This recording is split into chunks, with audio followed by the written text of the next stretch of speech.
This is Steve Lane in Reedyville, Tennessee, and I love Mike Hanson Archives. I hope so. Alex Jones here. I've had 2 wonderful hours of sleep last night, and we're going to Waco. And then, of course, tonight I'm going to edit for about 8 hours and then get up at 7 o'clock tomorrow. So this is the enjoyment of life. Endless warfare and cold beer drinking. That's our secret. No, I'm just joking. All right. You ready? Go ahead. This is the Freedom Report, and we're cruising on an M-class star freighter in Alpha Centauri's quadrant. That's the gaseous clouds of Cirrus Delta Quadrant 14-9er. And I'm Alex Jones. This is the Freedom Report. We're traveling, myself and Steve Lane and many others, to Waco, to the scene of the April 19th, 1993 butcher massacre of Clinton, the impotent, pus-filled agent trying to feel empowered, ordered his henchmen to go out and murder a church community and then drum up all sorts of propaganda as a test to see if they can kill people in the future. And as we saw in Oklahoma City in 1995, when government black ops, secret murder squads went in and destroyed that building, they can get away with almost anything now here in this nation. It's going to take people getting involved and being conscious of this information and being willing to put it on the line, to put on the armor, and to ride out against the enemy, because there's nothing like smashing pus-filled bureaucrats' heads in. We'll be right back.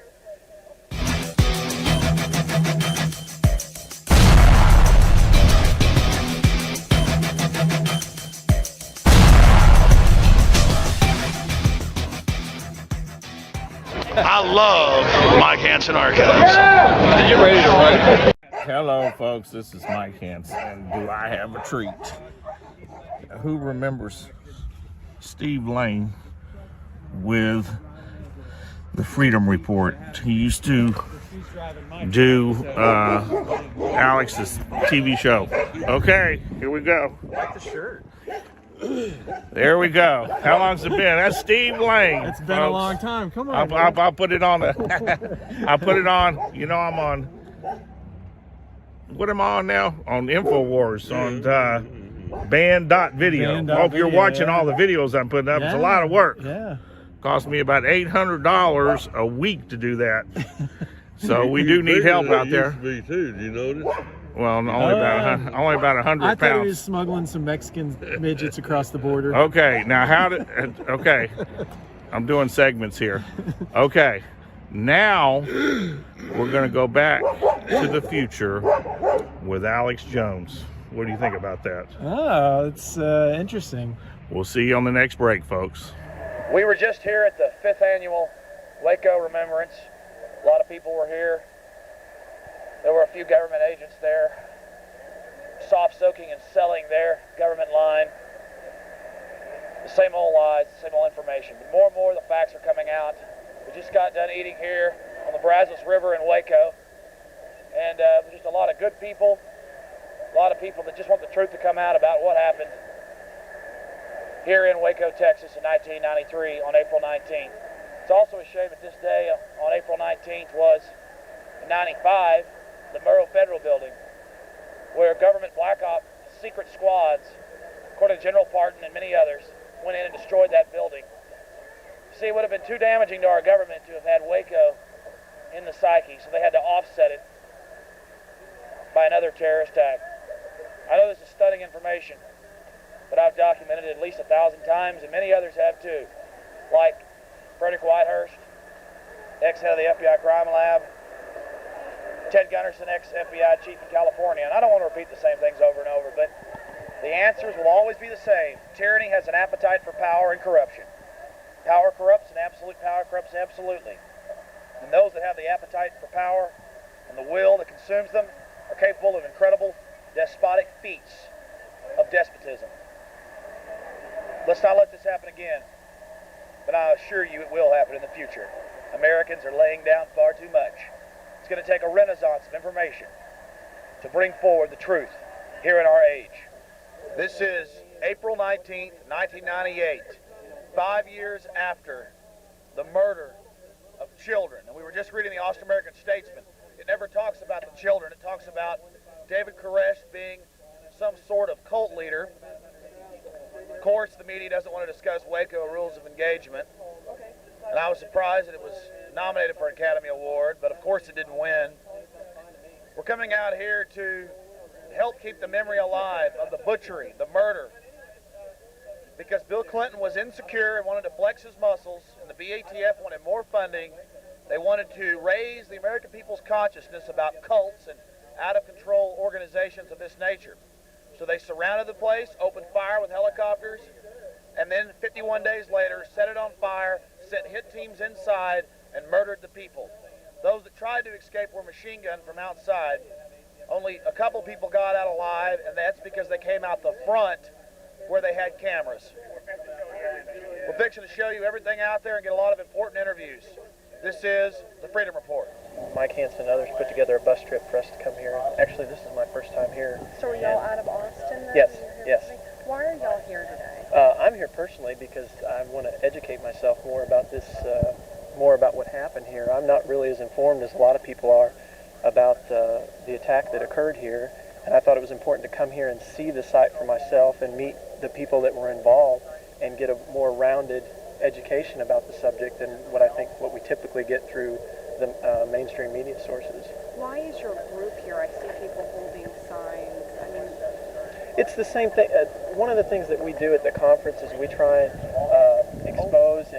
expose corrupt government and educate people about what's really going on in the world. I think because of the soundbite nature of mainstream media, individuals don't get the type of education that they should to make informed choices, and we try and get them more pertinent information so they can make better informed choices. okay. Do you think that what happened here wasn't... I didn't really formulate an opinion here, and what happened was a libertarian friend of mine made the point that regardless if there were laws being broken here, if there were illegal weapons being stored here, that sort of thing, how can you justify killing all those women and children? And you can't. And regardless of what might have occurred here before the ATF and the FBI arrived, you can't justify killing women and children like that. Those babies weren't shooting anybody. And there were babies that died here, and there were unborn babies that died here. And that, to me, was a very valid point. And that's why I think it's important that this type of information get out, that people start asking those same questions. Hey, it doesn't matter if they were in there, running a slave operation, how can you justify killing babies and unborn babies? And you can't. Hello, folks. It's Mike Hanson here with Mike Hanson Archives. And guess who we got? Steve Lane. Tell us where you're at now and what you used to do with Alex. Shoot. Low battery. Damn it. Okay, go ahead. Mine? No, no. I live in Reedyville, Tennessee now, and my wife and I have started a small farm here. I also build houses for a living, but slowly working my way out of that. I want to. While you're talking, I want to go around. You got your dogs there. And, go ahead. Yeah, that's 4 of our dogs. We've got 2 Australian Shepherds, which are herding dogs, and then 2 livestock guardian dogs,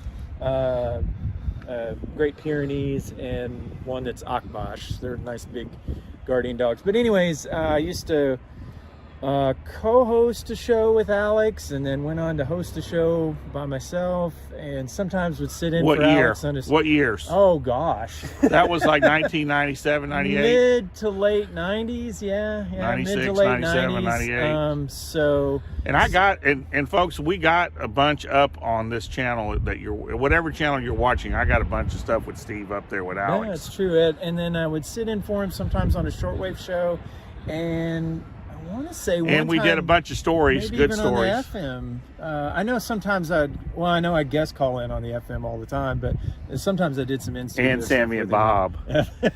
Did you know Sammy already died? Yeah, I knew that. I think you sent me a message about that. All right. Well, it's too bad. I like fighting with him. Good folks to spar with. I love fighting with him. Yeah. So Bob Cole's not too good to fight with. So, but we're southeast of Nashville, maybe about an hour, and it's actually snow up here. Yeah, I saw snow. Yeah, there was snow. That's about the only snow I'm going to see this year, probably. You just missed it. We had 8 inches. Oh, about, really? I missed 5 days ago. So, but at any rate, we so small farm, regenerative farming, rotational grazing, stuff like that. Small by Texas standards, it's 25 acres. So, I mean, there's subdivisions in Texas with bigger lots than that. Well, it was big. But It looked big when I came up here. We're proud of it, and it's a lot for those of you in Texas. It's a lot like hill country here. And it's Only muddy. Way more trees. Look at my brand new shoes already. Look at those Hey, for what it's $70 worth, shoes. I offered him a pair of boots, No, but I he ain't refused. gonna be here that so, long. I got to get back to Texas. Yeah, it's real muddy right now because it's as much job site right now as it is farm, because we're turning a forest, we're restoring it to the native grasslands. And it's real muddy right now because it's not planted. During the next break, we're going to go down and look at that. Now, you know what I say all the time? What's that? We're going to go back to the future. 1990s, Alex Jones is something to be seen. Didn't you like it? I loved Alex in the 1990s. He was so good. I got so many thousands of tapes, Steve. So you know that we figured out we did over 2,000 live shows in 15 years. Might have done 30 of those maybe. Well, actually, a CNN producer contacted me about 2 months ago, trying to get into Alex's Access TV days, and I encouraged her very strongly to speak with you and Jeff Davis, because I don't think Jeff influenced Alex in the sense of Alex copied him, but that creative tension they're totally opposite They're now. frenemies. I'll tell you about that when the cameras get on. The creative love you, Jeff. They had some great creative tension that I think made each other better. And so I told that CNN producer, people overlook that, I think, and I said, I really think you need to spend some time talking to Jeff and seeing the influence I think Jeff had and that they had on each other. Okay, I'm at 4 minutes. We're going to do another set. We'll see you next break. Now let's go back to the future with Mr. Alex Jones. Steve Lane just got done talking to the media. I certainly hope they play his comments in full, but that's the main problem with the instant media is they have to have little sound bites because everything is just regurgitated back to the public. So I think Steve Lane's doing a good job talking to people out here. I want to go try to get some interviews with a producer of Waco Rules of Engagement, and we can do that and talk to some of the lawyers.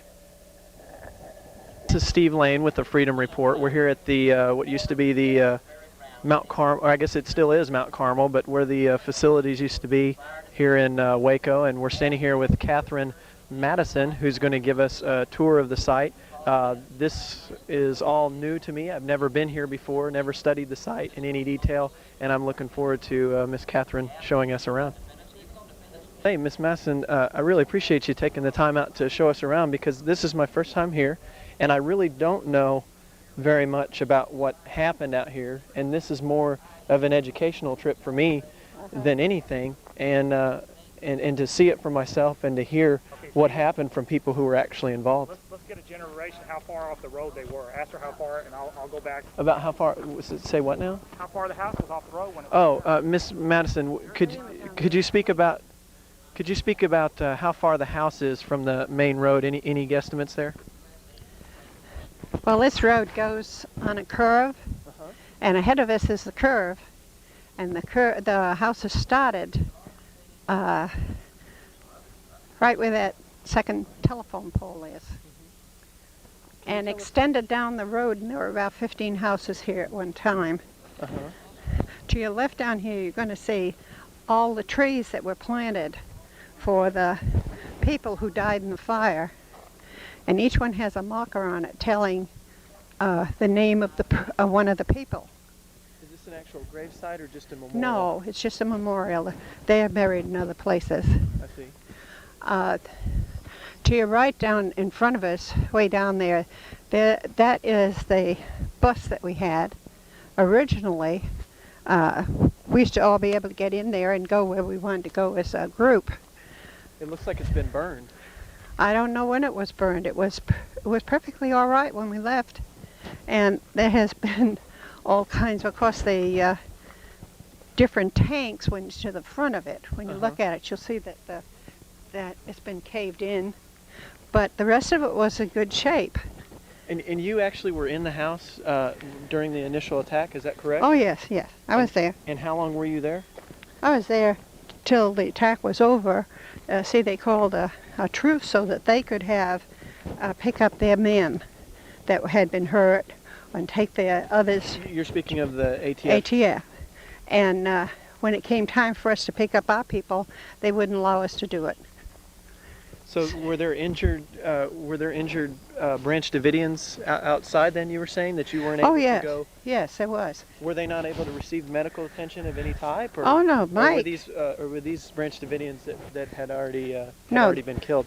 No, Mike had come down from what they call the Meg Bag that's over on the other road down there. Yeah, we saw that. That was demolished. It wasn't demolished. The man had the key to the piece of property, but what happened? They decided to ram it. They rammed the door in, and we had cars there that were being fixed. And to be clear about this, she's speaking of a building, and we're going to tape this a little bit later. That's approximately. We're talking about a building that's approximately 8 miles. Is that about right? Would you say it's about 8 miles? It's about 8 miles from the site here, and it's my understanding. Was it the ATF or the FBI? ATF. It was the ATF actually pushed this building over, and all you say was that you had some cars that were being worked on there. If Bill pushed the door in, and the man that had the key said, I will open the door, and they said no, they rammed it. Were they trying to get inside for some reason? I have no idea what their reasoning is, but we used to fix cars down there. And there was 3 men that were down there. One of them was Mike, and he came in and he tried to get in this way because his family was here, and they shot him. See, they were sharpshooters that had dug holes and made it so that they could shoot in any direction. Okay, stop it right there. Okay. Here again, these were trees that were planted in memoriam of all the individuals that died inside the fire. Is that correct? And these are all they all have they're all marked. Plaques. Yes, they and all you'll have notice a plaque. here. Now, see, this is something that bothers me, Catherine. I don't know what occurred inside this house before the ATF got here. Truthfully, I don't even know what occurred afterwards. But one of the hardest things I have, the biggest problems I have with what occurred here, is that there were so many women and children that perished here. And regardless, it seems to me that... Well, the men perished too. Yeah, it matters not to me what laws could have possibly been broken here. Women and children and men died. I mean, how can you justify killing babies and unborn babies? It matters not to me. And I noticed that the first gravestone we walk up to here... Yes, that was one of the twins. Age 1.5. That was one of the twins. Now, to people who might be watching this tape, that I mean, I've heard a lot of criticisms of some of the Branch Davidians. To you people that are being critical of the Branch Davidians, you justify to me, how can you justify killing a child that's 1.5 years old? I have an 8-month-old at home, and I can't. A child that's 1.5 years old can't shoot people. They can't commit crimes. How can you justify killing them in the name of law? They killed them because they wouldn't come out. They killed them. See, when they first came here, they were going to kill. They were going to kill everybody. And the first thing they did was fill David's room full of holes. But David didn't happen to be in there. And I'm sure they figured if they killed David, then they could get the rest of us. It was not to their liking that we came out. It was not to their liking at all. Stay tuned right here for more classics. Okay, folks, we're back here with Steve Lane, co-host with Alex Jones in the 1990s, and he wanted to show us his pigs. I want to get a close-up. If you look off in the distance, we do something called rotational grazing. We have 11, actually 13 total American guinea hogs. We'll show you the boars here in a little bit, but they're in that temporary fenced-in area, and we move them once a week. It's hard to tell now, but once this is converted to grassland, this breed of pig actually grazes. Yeah. Right now we run them up in the woods and they eat acorns and hickory nuts and stuff like that. American guinea hogs were almost extinct in the 1930s, but they've been slowly coming back, and folks like me they're a wonderful homestead pig. They don't get real big. They take a long time to raise, though, because max they might get 300, 350 pounds, but their meat is really red like a ribeye, and it's marbled like a ribeye. It's very much prized by chefs, especially with charcuterie, if I pronounced that correctly. What about that? What about those hogs we got in Texas that they're tearing? It's a mess down there. Yeah. It's a mess down there. Those they're things killing are, them. Yeah. Even out of helicopters. Yeah, and you can't kill enough of them. So, in fact, I saw something not too long ago. I think they were paying people to come down and kill them. So, because they can't kill them fast enough. Well, these don't reproduce a lot, and they still have litters of 8 to 10 piglets every 4 months. Now, so you can imagine a typical pig having 14 to 16 piglets every 4 months. How far are we from where my family came from, Davy Crockett family? We're a long ways. Oh, no, I'm a transplant. Hey, I don't know all the David Crockett lore. If I didn't have grandchildren, I might be moving to Tennessee. It's very Hey, beautiful. you know, we're only about an hour from Al Gore country. Oh, really? Yeah, in fact, the local university is named after Al Gore, racist Al Gore Sr. I like it down by Sevierville better, down by Yeah, Dolly you got Parton it right. country. You got it right. But you know, that's becoming like a little Las Vegas down there. I was so impressed. It's become a long time ago, and you were here at the best time because there was nobody here, was there? No, it wasn't nobody at the ghost motel. town. We had the whole. I mean, it was a big motel. Look at that pig. Look, there's a pig right there. Well, I got a couple out. Yeah, Well, got they're several got out. They Come knocked on, the fence baby. over. That's all right. We'll leave them alone for now. I'll show you the boars, and then I'll deal with them. They'll follow me anywhere, though.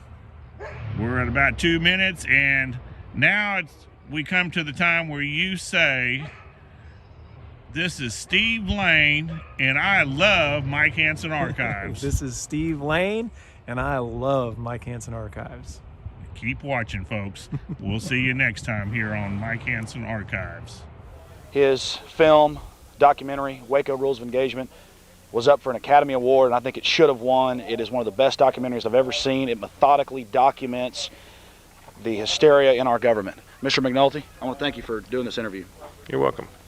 I'm not really going to ask you any questions. I just want to ask you, basically, do you think this is going to come out? Why are you making a second documentary?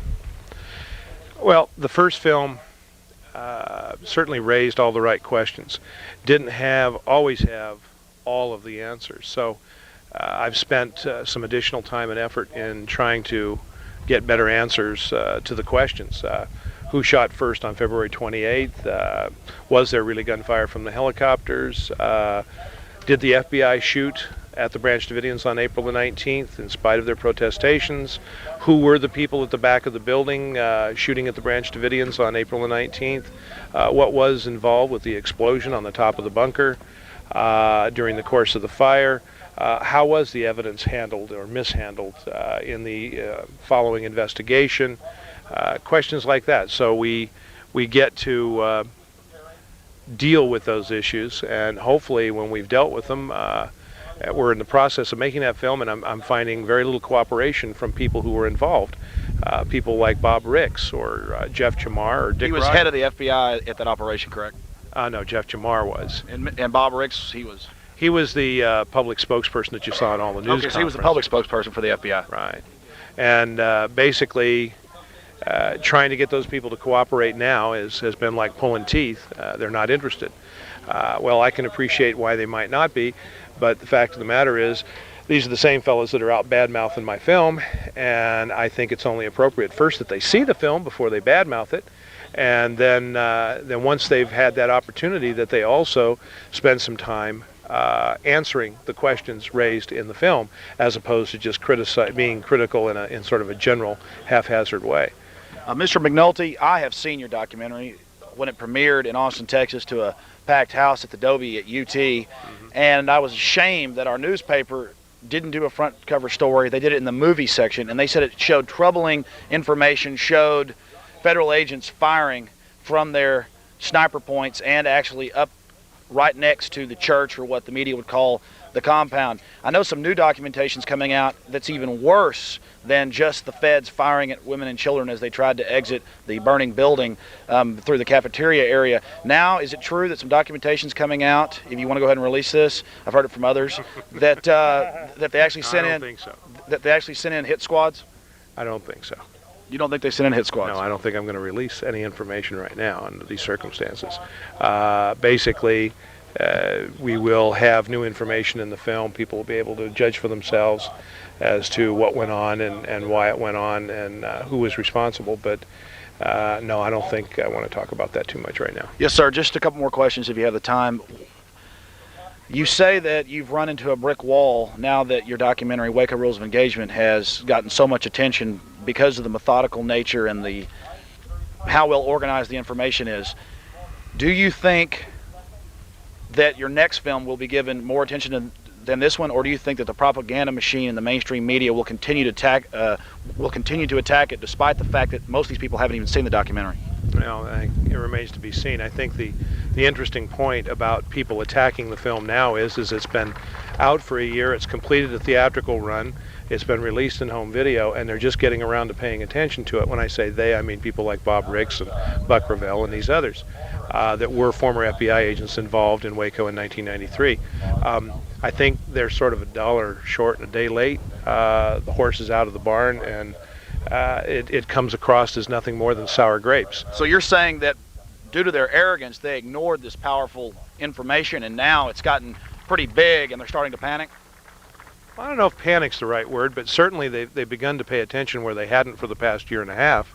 And ultimately, all that tells me is these fellas have got something on their mind. And I have contacted them recently, like Bob Ricks, and given them the opportunity to speak their piece, to state their side of the story. And they refuse to do so. So in my mind, all that tells me is they've got something to hide. So if that's the case, then shame on them. Well, that's exactly what they did when they held the media back, and then in the press conference said, well, you're lucky that you're that far, but we don't want you seeing what we're doing. But we're not going to go in there and do any kind of assault. Yeah, that was Jeff Jamar. I think what went on here, and the fact that it wasn't documented by the media the way it should have been, probably has something to do with why you have a TV show and a radio show.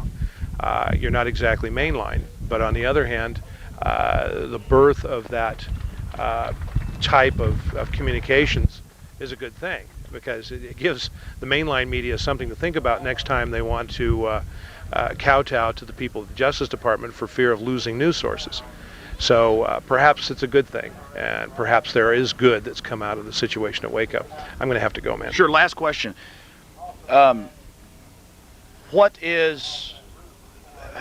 Sir, how long till your next film comes out? Well, it's scheduled for July, and if we keep on our schedule, which I'm about to leave for right now, we may just get it done by then. Yes, sir. Thanks a lot. Thank you, sir. Okay. Appreciate it. God bless you. Sir, I know you have to go. Just one more question.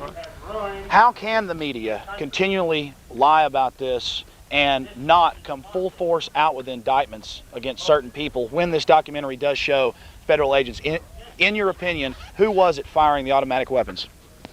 Who was firing the automatic weapons at the back of the building on April the 19th will be revealed in the new film.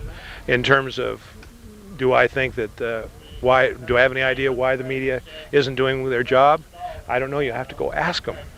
That's what you ought to be doing right now, is asking these guys why they haven't done their job relative to that. Okay, let's go ask them. Well, they're just errand boys. They're just out getting the footage. It gets cut up back home. Yeah, and what you have to do is go and find the editors. I've done it.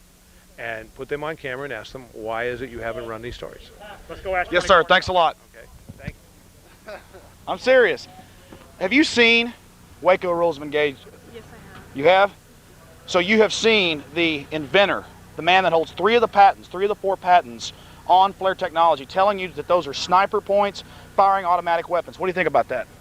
I thought it was fascinating. I thought it was a different perspective than I had heard before. I don't know that I will base any definite opinion on it, but I thought it was interesting. I thought it was a different perspective, and it taught me something I didn't know before.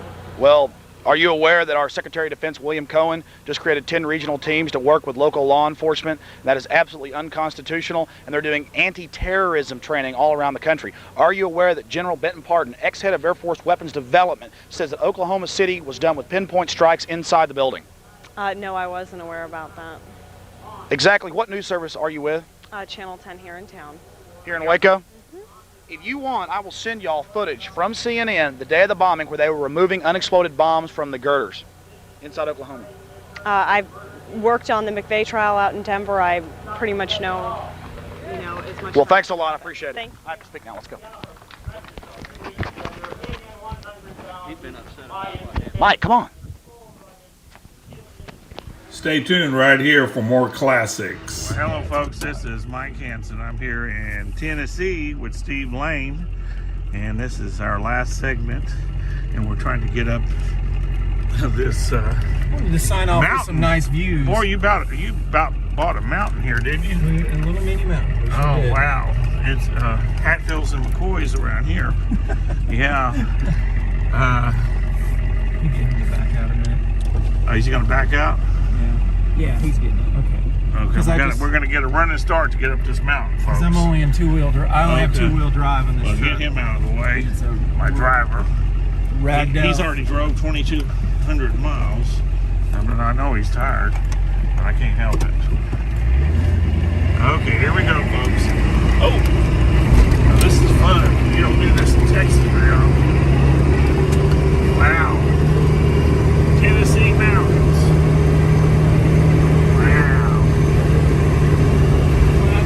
Deal if I had four-wheel drive. Well, it's a little wet and slippery too. Yeah. And there goes the guy cutting all that down. Now, what about some of these California people moving up here instead of down to Texas and screwing us up? I don't like it. Are they moving here too? Oh yeah. Oh god. Yeah, that subdivision I was in this morning, we're building a house for some people. Yeah. There's a lot of Californians moving in up there, including one of the actors from the Karate Kid TV show, Cobra Kai. Yeah. Yeah, we met him at the gas station the other day. They ruined California. Now they want to ruin it all for the rest of us. I guess. Actually, I will say this: the actor we met from Cobra Kai. Yeah. He had very nice things to say about Tennessee, and said he indicated very strongly that he'd be glad to be getting out of California. Well, I'm working for some people from California, Gonzales. They're pretty nice people, so I shouldn't say all people. Right. But the smart ones are getting out. The ones that are communist type people, I don't want them. Yeah, the smart ones are getting out. We're going to do one more segment. Now let's go back to Alex Jones, and we'll be back in a few minutes with the last segment with Steve Lane. Hurry up and get back to Texas, Steve. No. Steve Lane again with the Freedom Report. They're getting ready to take a moment out here to ring the replica of the Liberty Bell and call off the names of the individuals who were murdered here at the church. We have behind us Clive Doyle. And there's the replica of the Liberty Bell, which, by the way, I've been meaning to ask some questions if it's a full-scale replica or if it's a partial scale. I'd like to get a chance to speak to the individual who brought it and who's in charge of taking care of it, but they're getting ready to make those announcements right now. February 28th, 1993.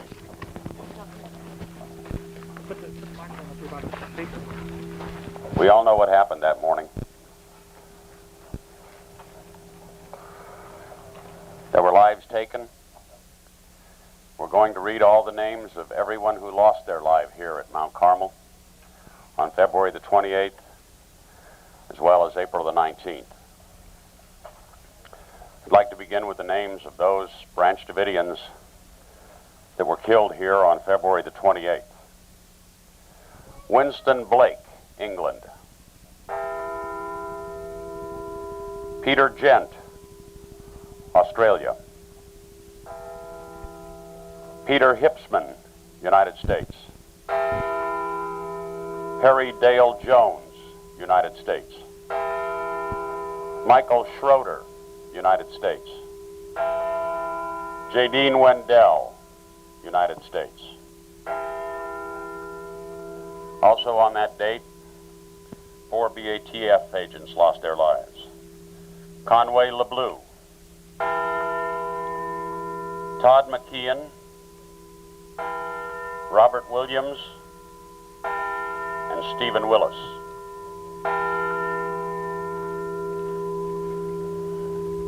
On April the 19th,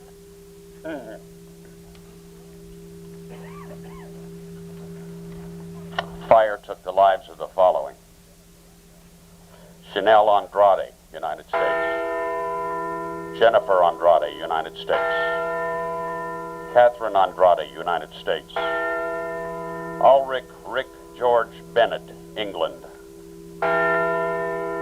Susan Benta, England; Mary Jean Borst, United States; Pablo Cohen, Israel; Abadawalo Dabo Davies, Nigeria and England; Sherry Elena Doyle, United States; Beverly Elliott, England; Doris Fagan, Jamaica, England; Yvette Fagan, Jamaica, England; Lisa Marie Ferris, United States; Raymond Freeson, Canada; Sandra Harriel, England; Diana Henry, England; Paulina Henry, England; Philip Henry, England; Stephen Henry, England; Zilla Henry, Jamaica, England; Novelette Sinclair Hipsman, Canada; Floyd Houtman, United States; Sherry Jewell, United States; Cyrus Howell Koresh, United States; David Koresh, United States; Rachel Olivia Susanna Jones Howell Koresh, United States; Star Howell Koresh, United States; Shika Jones Koresh, United States; Little One Jones Koresh, United States; Michelle Jones Thibodeau, United States; Serenity C. Jones Koresh, United States; David Michael Jones, United States; Jeffrey Little, United States; Nicole Elizabeth Gent Little, Australia; Dayland Lord Gent, Australia; Paige Gent, United States; Unnamed aborted fetus Gent that died during the siege, United States; Livingston Malcolm, Jamaica, England; Annetta Marie Martin, United States; Douglas Wayne Martin, United States; Lisa Marie Martin, United States; Sheila Renee Martin, United States; Wayne Martin, United States; Diana Martin, England; Abigail Martinez, United States; Audrey Martinez, United States; Crystal Berrios, United States; Isaiah Taco Berrios, United States; Joseph Samuel Martinez, United States; Juliet Santoyo, United States; John Mark McBean, Jamaica, England; Allison Bernadette Monbally, England; Melissa Morrison, England. Rosemary Morrison, England. Sonia Murray, England. Teresa Nobrega, England. James Jimmy Lloyd Riddle, United States. Rebecca Sapia, New Zealand. Judith Schneider, United States. Mina Schneider, United States. Stephen Schneider, United States. Clifford Sellers, England. Floresita Sonobi, Philippines. Scott Kojiro Sonobi, United States. Aisha Garfus Summers, Australia. Startle Summers, United States. Unnamed Abortus Fetus Summers, United States. Gregory Allen Summers, United States. Hollywood Sylvia, United States. Lorraine Sylvia, England, United States. Rachel Sylvia, United States. Margarita Viega, China, United States. Neil Viega, New Zealand, United States. Mark Wendell, United States.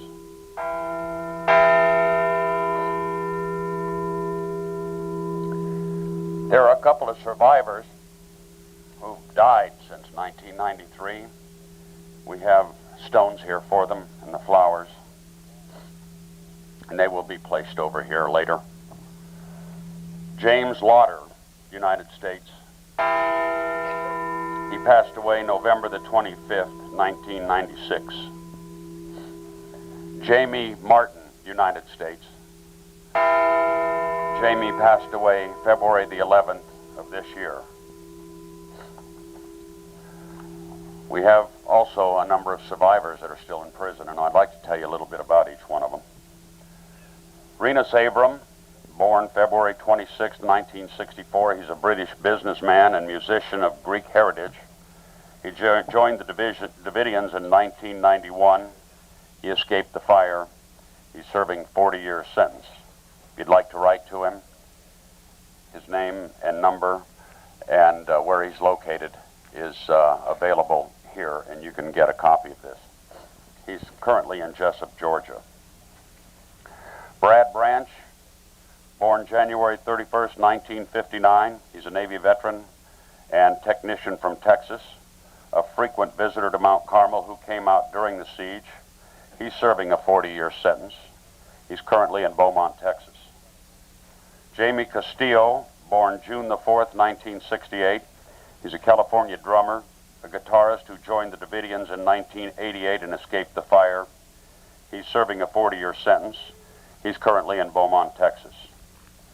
Graham Craddock, born November the 29th, 1961. He's an engineer from Australia who had been at Mount Carmel for a year and escaped the fire. He's serving a 20-year sentence. He's in Oakdale, Louisiana. Paul Fata, born February the 28th, 1958. He's a businessman from Hawaii who joined the Davidians in the late 80s. He was outside of Mount Carmel on February 28th of 93. He's serving a 15-year sentence. He's in Safford, Arizona. Kevin Whitecliff, born June the 4th, 1968. He's from Hawaii. He's the father of two who had been at Mount Carmel for a year, came out during the siege. He's serving a 40-year sentence. He's currently in Beaumont, Texas. And finally, Livingston Fagan, born May 15th, 1959 in Jamaica. He's a social worker and has a master in theology. He spent most of his life in Britain. He's the father of two who lost his wife and mother in the fire. He exited during the siege. He's serving a 40-year sentence in Oklahoma City. He had been at Leavenworth, Kansas, where he was treated so inhumanely that there's a grand jury impaneled now to look at what some of the guards had been doing there. And that's why he is now in Oklahoma City during that investigation, for fear that his life could be in danger if he was left there at Leavenworth. And so hopefully some of that may be straightened out. Livingston Fagan has had a very, very tough 5 years, as they all have. But Livingston won't play their games. Livingston has been put outside nude and hosed down in the winter, and then put in a cold cell with nothing on, because he just refuses to play any of their games. Those are the men that are in prison, and if you'd like to write them, we have the addresses available to where they all are, and I'm sure that they'd love to hear from you. Can we bow our heads just for a minute or so for those that lost their lives here 5 years ago?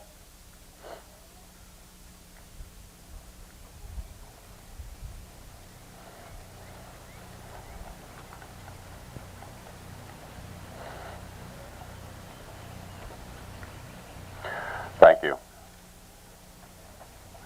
I'd like to personally, on behalf of all the Branch Davidians that are here, survivors, I'd like to thank you for coming today and spending your time and letting all of the survivors know exactly how you feel.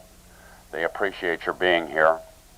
And feel free to come in and look through the museum. It'll get larger. There'll be more here as time goes by. And thank you all very, very much for coming. I appreciate it. Thank you. Well, notice, looks like, yeah, we're fixing to finish our walk here with Catherine Madison, and I noticed in the, it looks to me like some sort of, and I'm not even joking around, a surveillance helicopter, because you'll notice on the nose of the helicopter there's kind of a reflection of light. I don't know if you can see that on the video, and I could tell you from my stint in the military that's indicative of surveillance equipment, cameras. The light reflects off the multiple lenses that they have, and clearly that's some sort of military helicopter. I'm getting it, Alex. Again, there's no mistaking it. I refueled aircraft while I was in the Air Force. I saw helicopters and various aircraft on a daily basis, and again, that's indicative of the multiple lenses that are on surveillance equipment that they mount to the nose of various aircraft, from F-4s, different helicopters. There's standard surveillance cameras, also infrared, FLIR, they call it forward-looking infrared radar.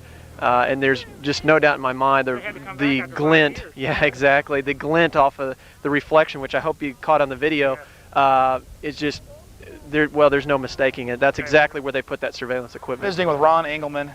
He was a radio host in Dallas, Texas, who stood up. He's been in the documentary Day 51. He was one of the first people to speak out.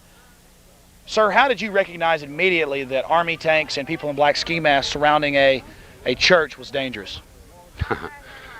Sunday morning, when it first got on television, I saw what was taking place, and I became irate about it. It was, I mean, when you see people in black surrounding a home and just firing into the walls and into the windows, and there are government rules and regulations that state you have to have a target before you fire.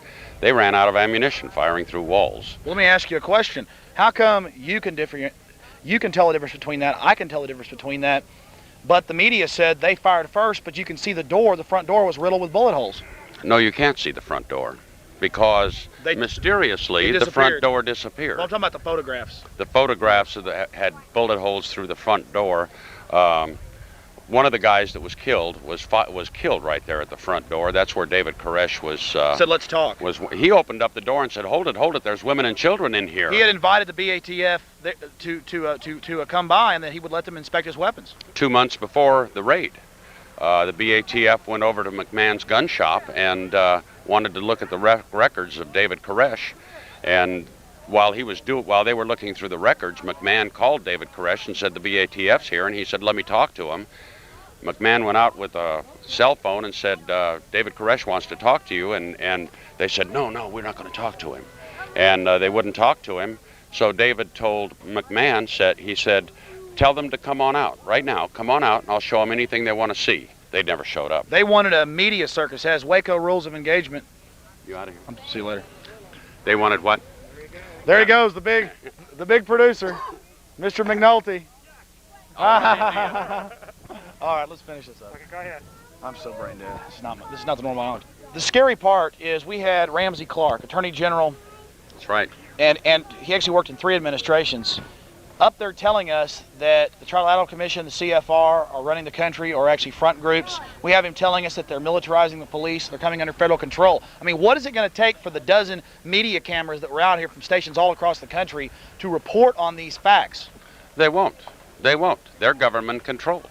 Take into consideration that every network that has a number of television stations throughout the country as well as radio stations, they are controlled by people that do belong to the CFR and do belong to the Trilateral Commission. And those people aren't going to allow their reporters to report the truth on what's going on. In 1951, a gentleman that was the publisher of the New York Times was asked to speak at a luncheon. And he said, if you think we are speaking telling what's true, you're absolutely wrong. This is a joke. You and I are both nothing more than prostitutes. We're prostituting ourselves for a business that only wants us to report what they want to hear. If we report what we know and we want to do, we know we'll be out on the street tomorrow. That was 1950. Didn't this start right at the turn of the century whenever J.P. Morgan bought up all the major newspapers? Oh, absolutely. And it's been going on since then. And we all know what J.P. Morgan's money does and his banks. And, he's part of... that company, that dynasty. That dynasty that owns the Federal Reserve. J.P. Morgan Bank owns part of the Federal Reserve. The Federal Reserve is no more federal government than Federal Express. Then this pen is federal. That's right. I mean, it's a lie. It's private. What would you say to the public out there in Austin? What would you say to them to wake up, to get involved, and to shake the apathy? That's exactly what I'd say, is wake up, pay attention to what's going on in this country. If you're sitting there and all you're doing is reading a newspaper and watching television, you're brain dead. What you need to do, in all honesty, is start studying. Read the Constitution. Read what the Constitution says. Then study what the meaning of the Constitution is. Read the Federalist Papers. Then you'll know the meaning of the Constitution, why it was written and what it was meant for. Until then, you're lost. How long do you think we have left if we don't turn this around until we're in a 100% full-on police state? Well, you've got to take into consideration that the government is never in a hurry. Everything they do in little, tiny chunks. Incrementally. Just like they're taking away our freedoms, just little tiny pieces at a time, and they use something like the Oklahoma bombing or some other catastrophe to say, see what happens? We don't need guns. Look at all these people that were killed, these 2 little boys that killed those 4 children and their teacher. We don't need guns. We don't need guns. And so they're trying to take it away. Pretty soon it's all gone. It's kind of like the frog in the boiling pot. That's exactly right. That's exactly what it is. I really appreciate you having me out here today, and just everybody standing up for what happened to the Branch Davidians. I think, though, this is going to be a catalyst to wake up the nation. I pray to God it will. I pray to God it will. We read all these names out there today, and that's real hard for me to do. I've done that before, and every time I do it, it hurts badly. And if you think about the lives that were lost here and how they were lost, and put the blame squarely where it belongs, and it certainly doesn't belong on the Branch Davidians because they were just living here peacefully, then you'll know what's Well, that's happened. part of the demonization. I mean, everything that the media said turned out to be lies. Speed labs, illegal guns, molesting children. He said he was Jesus. If all that was true, you don't fire into a home thousands and thousands of rounds from semi and fully automatic weapons from helicopters and out front into a place filled with children, and then you don't come in and set the place on fire. That's exactly right. I mean, you said it all. What else is there to say? And that's exactly what the government did. So we have attorney generals, we have documentaries with the FBI's own footage, their own flare tapes as they fire at men, women, and children as they try to leave a burning building. That's right. And you have the people out there just standing around worried about who the local football coach is. Remember, when the fire was burning, while the fire was burning, there was a report that 20 people had come out the back of Mount Carmel. If you watch Waco, the rules of engagement, you'll see why those people aren't alive. They did come out the back of Mount Carmel. They were killed by federal agents in tanks outside the back. That's why they stopped the fire trucks while they hurriedly bulldozered the bodies back into the flames. And in Waco Rules of Engagement, there's interviews with the Tarrant County Coroner's Office, and they sit there and tell you that one body wouldn't hardly be burnt The next body with bullet holes will be burnt to a char from gasoline. That's absolutely right, and that's why. I mean, they had to do this. If they hadn't done this, everyone in the country would have seen what the government really was. They demonized these people for 51 days with a 30-minute press briefing every day. And that press briefing was no more than lie after lie after lie. They were trying to instigate David Koresh to do something. He wouldn't do it. They were lying about him to the American public, and the sad thing is that the American public, the majority of the American public still believes that the government was right. My sister's one of them. I can sit and show her movies, I can sit and talk with her, and I might as well be talking to a brick wall. And that's the point. We have Frederick Whitehurst, ex-head of the FBI crime lab, comes out and says they manufactured evidence from Waco to Oklahoma City. Again, I don't want to repeat myself, but attorney generals have the will to do this, and people still lay there. And they're attorneys general, not attorney generals. I know. I appreciate that. That's what happens when you get 2 hours sleep, drink a case of beer. Thanks a lot, buddy. You're welcome. Thank appreciate you, that. We're here with Bonnie Haldeman, David Koresh's mother, and there's quite a crowd out here today to, I guess, lend support and try to keep the memories alive of people that did die just trying to live their lives. How do you feel 5 years after the tragedy? Well, I feel pretty much like I did the same, the day it happened. The great loss and injustice of what was done here to American people in their home, their church, and their family, the hurt's still there, and we're here to remember them. Bonnie Haldeman, she's the mother of David Koresh. Does it still feel as bad as it did 5 years ago? Sometimes it does, It's gotten a little easier in some aspects, but being out here sometimes and remembering, sort of in your mind, you see everything that happened, especially looking at the pictures inside. You did a good job ringing the bell for the people that died here. I've seen you here today and talked to you some. You seem like a really gentle, nice woman, and that makes me think even more so that all the stories we heard in the controlled media were lies about your son. They were lies. They were lies.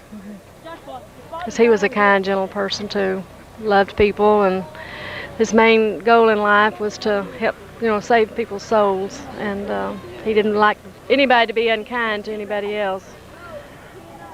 And he also told the BATF to come on over 2 weeks before. He did. He told them several times to come out. They were in the gun shop one day and found out that they were there asking about him, and he said, "Tell them to come on over."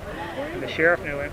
Sheriff Harwell knew him, and the sheriff of this county said that he was a good guy and wasn't bothering anybody, and that this was a good community out here. He had come out here many times, just in and talked to David, and Sheriff Harwell told me last year, he said, I'm sorry, Bonnie, what happened, if anything I can do for you. And well, there you have it. Attorney generals, sheriffs here in Waco, the sheriff here in Waco, it just goes on and on. FBI crime lab chiefs, what more do you need? The documentation is there. What would you say to the public in Austin, Texas, if there's just a few statements that you want to make to them about how they can avert this type of tragedy happening in the future?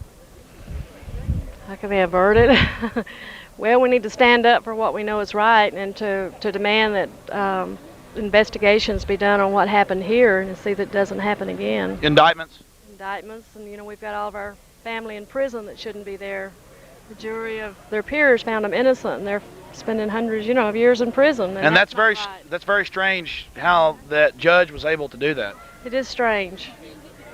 It's strange, and how can one man have so much power? It's not right. Well, thanks a lot, Bonnie. Thank you. Appreciate that. You're welcome. We're here at the museum at the remains of Mount Carmel church community that the media called Compound. I want you to take a look at these federal agents. Now, who looks like the criminal here in this photograph? Which one? Right here. Who looks like the criminal? I can't get it. Pretty sinister looking, isn't he?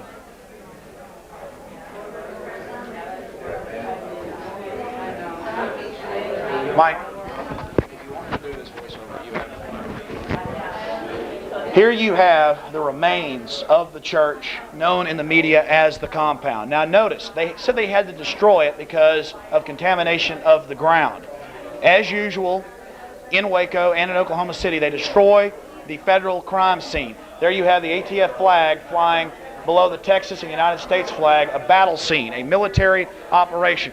And here you have a federal agent grimacing this young lady here. You see Clive Doyle, a man that I know is as gentle as a lamb, being led by the federal agent to his jail cell. After he was burned. Yes, after he was burnt. And then here you have the bus all burnt out. And by the way, 8 miles down the road, they owned a small car shop. They ran over that and tore that to pieces, even though no one was there. Now let's look at the militarization. There they are where the children were huddled. And now new evidence shows that they sent in a special ops team with special breathing apparatus to kill everyone inside there, and they placed a mine on top of the building. Here you can see them looking down through the hole. Here's more FBI provocateur agents there destroying evidence. And here you have the equivalent of MJTF FBI squads. These are who are training with your local law enforcement in their German-style 1993 Kevlar helmets. Here you have some of the other FBI teams that stole evidence from the Tarrant County Coroner's Examiner's Office, and that's in Waco Rules of Engagement, well documented. Here you have some more of the tough guy behavior. We can't show you the photographs of them exposing their genitalia to the children during the 30th day of the siege. They did quite a bit of that, but here's a real tough guy. He can fire into a building filled with men, women, and children while he wears body armor. My, is he tough.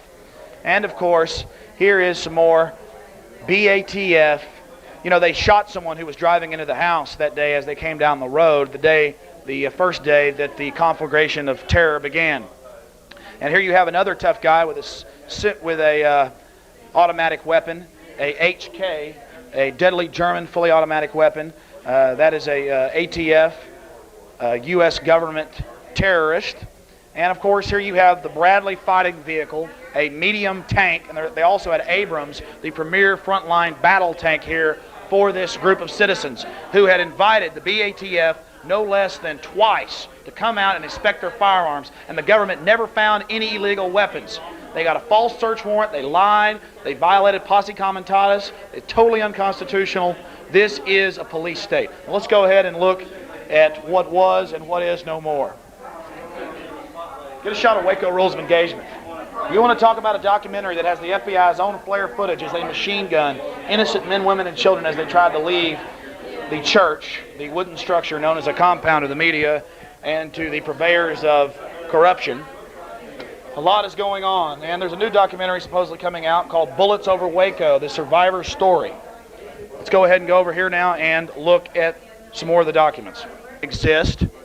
This was the first day of the standoff. This is where federal police came up, secret police came up and began firing into the front of the door. When David Koresh opened it, they killed several people when they opened fire and injured David Koresh as he held his hands up. They then called 911 repeatedly. This is all on the 911 tapes, and said we're being fired on. Helicopters surrounded the area and were firing into the structure through the roof. Here you have the structure before it was destroyed.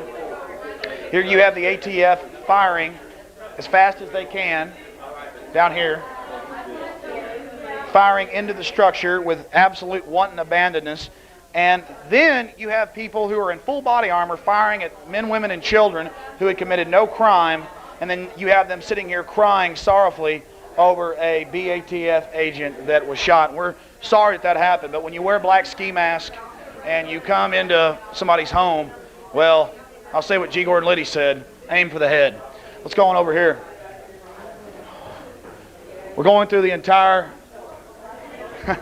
we're going through the I'm crazy. We're going through the entire 51 days now. Well, here you have what was going on at night, the lights, the sirens, Nancy Sinatra, and the sound of squealing, dying rabbits.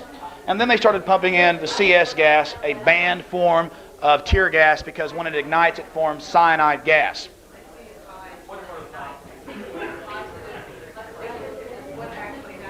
Here you have the structure with all the thousands of tank treads around it.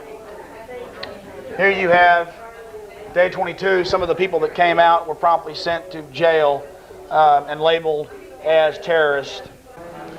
The BATF pulled up in cattle cars, fully exposed. If the Davidians were waiting to ambush them, like a lot of mainstream media, made-for-TV, television propaganda shows, propagandize the people.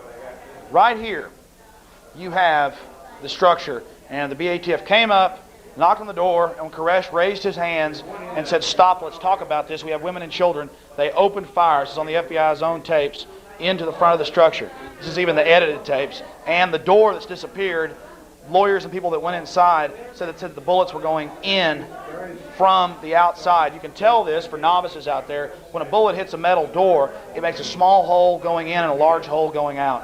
So this, again, government-sponsored terrorism in your country. Okay, let's. You have people here looking at what's happened, looking at the final assault. You can see internal photos of a machine gun sniper mount, a machine gun and a sniper, crouching here. I don't know if the video camera can pick this up. Crouching from their sniper position. And as the people tried to exit the back, they fired on them. And again, Waco Rules of Engagement shows flare footage of that happening. You can see it right here. People that were killed by federal forces, special block. Here you have the people that were killed by special military forces, black ops squads, that is, secret military squads that accompanied the feds.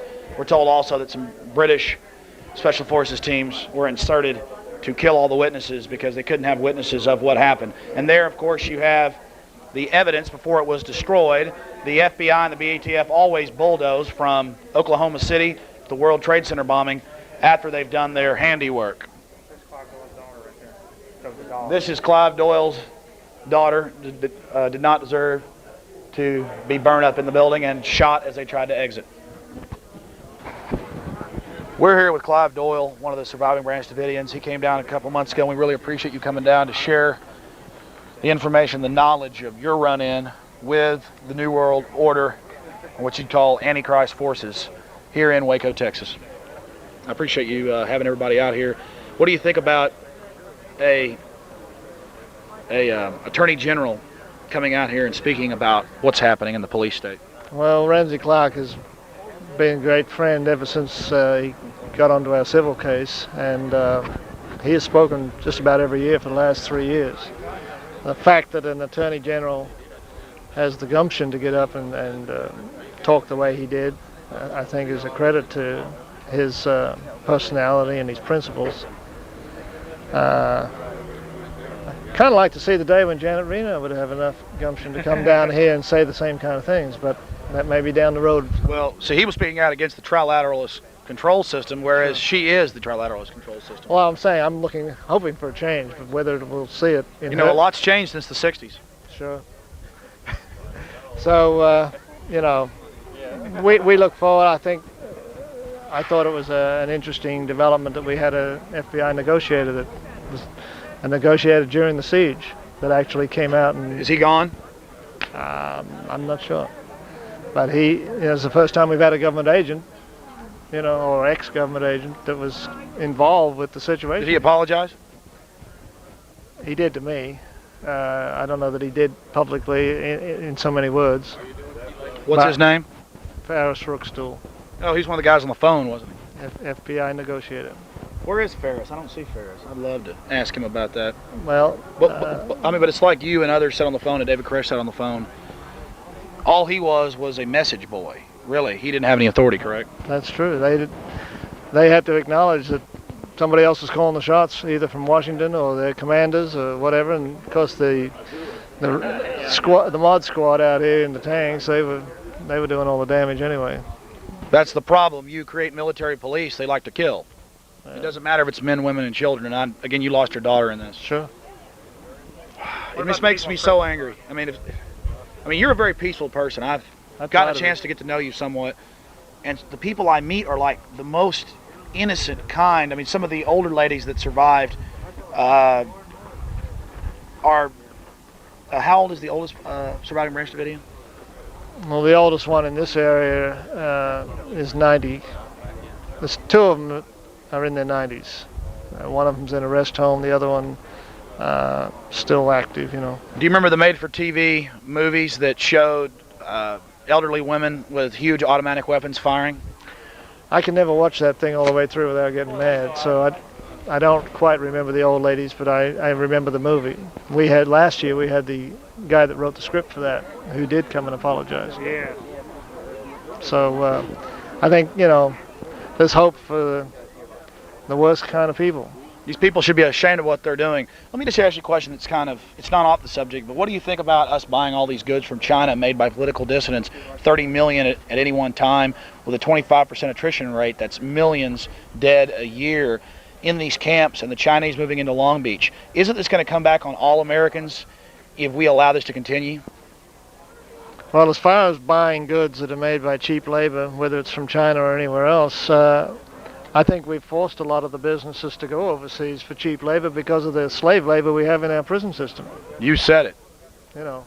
You get people working for 10 cents an hour. How can the average businessman out there compete when he's at least got to pay the minimum wage? I'm sure you know that you've never been in trouble with the law in your life, had you, till this happened?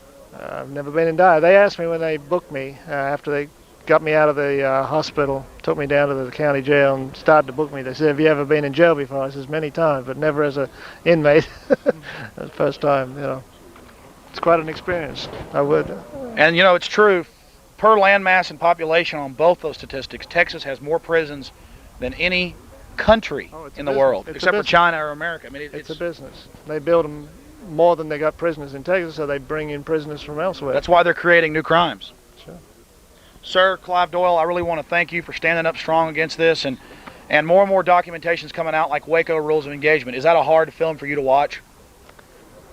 Somewhat. It's hard enough to talk about, let alone watch it over and over. But even myself, I've got footage that, from various CNN and C-SPAN, all those different clips, and I've been going through some of the stuff I've had just to try to find some things that I remember seeing and I want to use, and just to sit there and live through it over and over again. What's this Bullets Over Waco coming in?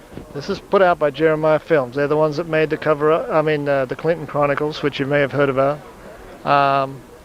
I haven't seen it yet. It's not due out till May, but the producer was especially impressed with coming here and interviewing us, and seemed to be really touched. So just whether he's got some bosses that want to chop it up and do a different story, I don't know, but it sounded like it was going to be pretty good. Clive Doyle again, Surviving Branch Davidian, thank you very much. Okay. Might get turned on. There have been some documentaries, front documentaries by the establishment here in America, like PBS, that supposedly is giving us good information, where they continually refer to this as a cult and a compound. Did y'all refer to yourselves as a cult or a compound, or was it a church? No, we never called ourselves a cult. It was a church. The place was called Mount Carmel Center, not Mount Carmel Compound. And it was wooden? Made of wood. Pretty flimsy, actually. When they brought the tanks in, you thought we were going in an earthquake the way it shook. So it was not a fortified compound or a fortress of any kind. And it was not a military base. What was it like to be in there with men, women, and children, and to have people running around in black ski masks with semi-automatic and automatic weapons firing at you? I didn't see any on the 19th, so I can't tell you that. You didn't see any people? I didn't see any ski mask people in there. Well, we've seen them in Austin. So is that a newer thing just in the last few years since that happened, that they're now wearing ski masks? Oh, they had ski mask people that I've seen photographs of on the outside, but I didn't see any in the building. That's what I'm saying. Oh, I got you. I thought you meant inside, running around inside. Well, that's some information that's now coming out in this next documentary that's being put out by the same people that put out Waco Rules of Engagement. And I've talked to some of the lawyers, Mr. Brennan and others, that it's pretty much documented. I know you were trying to get out for your life and get other people to safety. We're being told now that some special forces teams, perhaps from Britain, were sent in with breathing apparatus. I'm not aware of that, but then we were isolated. Those of us that were in the chapel were pretty much cut off from people down the other end because of all the damage they'd done to the building. Let me ask you one more question. You and others have talked about how the water tanks had holes in the top, and the only way the water tanks could have holes in the top was from the helicopters. Did you see helicopters firing? I did not see the helicopters firing. Did anyone see them? Catherine saw them. Other people saw them. Marjorie Thomas, who's from England, who was badly burned. She said that her testimony, which she did a video deposition for the trial, but I don't think it ever played in its entirety. But in that deposition, she said that some of the girls were looking out the window on the north end of in the tower, and they were acting sort of agitated. So she walked over to look and see what they were looking at, and she looked out the window and she jerked her head back because this helicopter was so close to the glass. It scared her. I mean, it was so close. And as she jerked her head back, bullets came through and smashed the glass just where she'd been looking at it. So. And this is right during the first assault. Right. Yeah. This is part of the initial shooting. Were helicopters used in the second and final assault? Well, they definitely had planes taking this infrared or this, flare tape. Some say there was a fixed wing. Some say there was helicopter. They were buzzing the building throughout, with these jet-type helicopters, these black ones, throughout the 51 days. Well, even though we see these black and dark green helicopters, the media tells us that they don't exist. Do they exist? Even though you have photographs in here of them, what would you say to the public out there? I don't know where they get the idea they don't exist. I guess it's the same place they say that they never fly with the doors open, when you can see the footage see right through them, Got doors open on both sides. They did it in Vietnam, they did it in Waco, and yet they deny that they're allowed to do that. But at least our guys in Vietnam were going to fight an enemy who was armed. It's pretty sick. You know this better than I, to come attack children. Oh yeah. This didn't need to happen. It shouldn't have happened. But apparently they had an agenda. Do you think that there will be more state-sponsored terrorisms like Waco? I don't think it's over. My Bible tells me that this beast makes war on God's people and overcomes them and kills them up to a certain point. And I don't think you've seen the last of it. So this is just the beginning? It seems that way. That's what my Bible tells me. Clive, thank you very much. It's going to get worse before it gets better. Appreciate that. Thank you. By the fact earlier when they were ringing the bell that so many people were from England. Now, were those people still British citizens, or now has the government of Britain gotten involved in the investigation in any way, or have they expressed no interest? We've tried to stir up response from the British government by writing to people and asking them to go direct and ask questions and put it to them how come they didn't do anything about their own citizens. And they got a pretty nasty attitude in England, apparently. They just wipe them all off and said, well, they were all from elsewhere, they were from Jamaica or Nigeria or whatever, and just wrote them off. Well, Mr. Brennan, the lawyer for some of the murdered children, that's why he was saying that it now looks like with some documents they've uncovered, he said this down at the last conference that y'all came down to Austin, that's why they used some British intelligence, because it's well known in the intelligence community, if you're going to do an operation involving people from another country that we're allied with, you'll allow that country to do your work for you.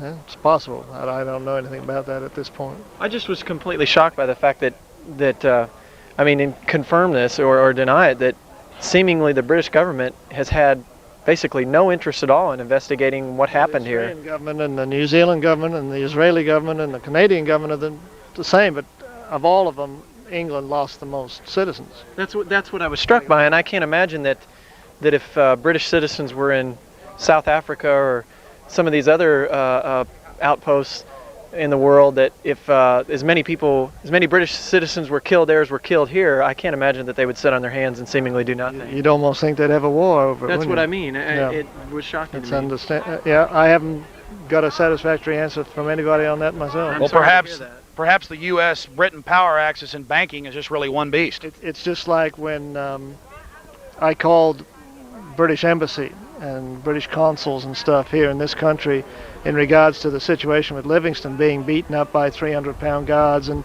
fire hoses put on him. He's still a British citizen. Yes, and so their responses just palmed it up. Well, you need to contact such and such a consul in such and such a city because that's who's over Kansas. And then they say you contact such and such. Yeah, they just keep passing you along. And after 100 calls, you're back at the same place. But whether they finally got into it or not, Is he still being tortured? Right now, he's out of Leavenworth. He's in Oklahoma, and they're supposed to be going to have a grand jury indictment of some of the guards up there at Leavenworth. And why would these guards do this? Well, apparently they were doing it not just to Livingston, but to a lot of people. But Livingston, of course, he's black for one thing. He's about 130 pounds. He's just a little guy. They probably figured they'd get away with it. But they were doing it to other prisoners, and so they've pulled all those prisoners out, from what I understand, to protect them until they can testify at this grand jury against these guards. Thanks a lot, Clive. Okay. Thank you. We're here at the site where the people were killed here at Mount Carmel Church. And for every person that was murdered here, they planted a crepe myrtle and some flowers for the murdered people. This is a caring community out here. They fix cars, they were postmen, and yes, they sold firearms to law-abiding citizens. And for doing this, they were murdered in cold blood for a publicity stunt for Bill Clinton. And then the government, again, from ex-FBI chiefs to General Parton, ex-head of Air Force Weapons Development, to Ted Gunderson, FBI chief, Oklahoma City was done by black ops, secret government squads on April 19th, 1995, 2 years later, because Clinton's approval rating was plunging, and they needed to overshadow this terrible memory with the memory of the government dying. So just be aware of that. Just like Hitler burnt the Reichstag in '33, they blew up Oklahoma City to make sure that no one ever remembers this. But it's backfired on them. People know what's happened in both cases. Government terrorism. There is Serenity C. Jones, April 19th, 1993, age 4, murdered by MJTF, military police forces, under Clinton's command. Fixing to go show you a real live agent provocateur. What's his name, Mike? Fixing to go show you a real live agent provocateur, and the media is clustered around him. They don't want to talk to ex-attorney generals. No. They want to talk to agent provocateurs. Oh, and one more thing. If all I say is a lie, why isn't the government coming and imprisoned me? Because they don't want an investigation. They don't want me to bring out in some type of trial all the information. Our government is blowing up buildings and murdering churches. We're here with Jack Duvalt, and he wrote Waco Whitewash. Sir, you've been talking about this ever since it happened, and do you feel that people know more and more now in America exactly what really happened here, or do you think that there's a lot of work still to be done? There's a tremendous amount of work to be done. Most people are slowly forgetting what has happened here, and the word is not getting out. There are all kinds of materials available on the internet. My book, for example, in my book I followed the trial very closely, and in that book I showed about 8 examples of indictable offenses by federal officers and agents, and nothing has ever been done about it. And talk about the unprofessional behavior, mooning and showing their genitalia to the women and children, playing the sounds of dying rabbits, firing in from the first day and on the last day with helicopters and sniper-mounted positions. And lying about it continuously, lying and lying and lying. But the real crime is the mainstream controlled media, isn't it? That's right. That's right. If the truth was out, actually the controlled media is controlled by Slick and Reno as far as that goes, and if they were telling the truth, then the media would tell the truth, but they won't tell the truth. So I don't know how to compel them to tell the truth. What is it like, though, to know what's going on, to know what's happening, to see Americans believing this saddening propaganda? Well, it's disheartening, but I'm not a Branch Davidian by any means. I don't hold to many of their doctrines, except that I know there's a God. And you're a First Amendment? And I know that God is in control of this whole mess. And I have a kind of an apocalyptic view of what's going to happen when the year 2000 comes down with the computer. Y2K? Yes. I think we just had a thumb scanning protest where I was arrested, the biometrics, and yes, I believe they're going to create a crash and make you thumb scan or retina scan to buy and sell. Well, I believe that the entire culture is going to have a severe culture shock, because I think that we're going into an economic, spiritual change. I think that everything is going to change because people who have thought that they were building their security all these years. We're building their slavery. Yeah, that's right. Building their own cage. Correct. Sir, I really appreciate that, and I want to get you on my radio show. Okay, thank you very much. Thank you, Jack. Sir, you came here during the siege, correct? During the siege, we came up here. I engineered maybe 40 people. I've been involved in the Operation Rescue business, saving babies' lives, unborn babies' lives. And so I felt that here were some born babies' lives that needed to be saved, and I was convinced that they were going to die. during the siege. I was convinced that they weren't going to let them out. Because you saw the mentality? That's right. That's right. The federal government officials have this compulsion to be in charge, to win no matter what, to absolutely overpower any opposition. And this was what I observed, and I also knew the hearts of these people that were here, and they just were going to be steadfast. They were not going to be movable. So we came up here with about 40 people, I guess it was a month before the siege ended in the fire.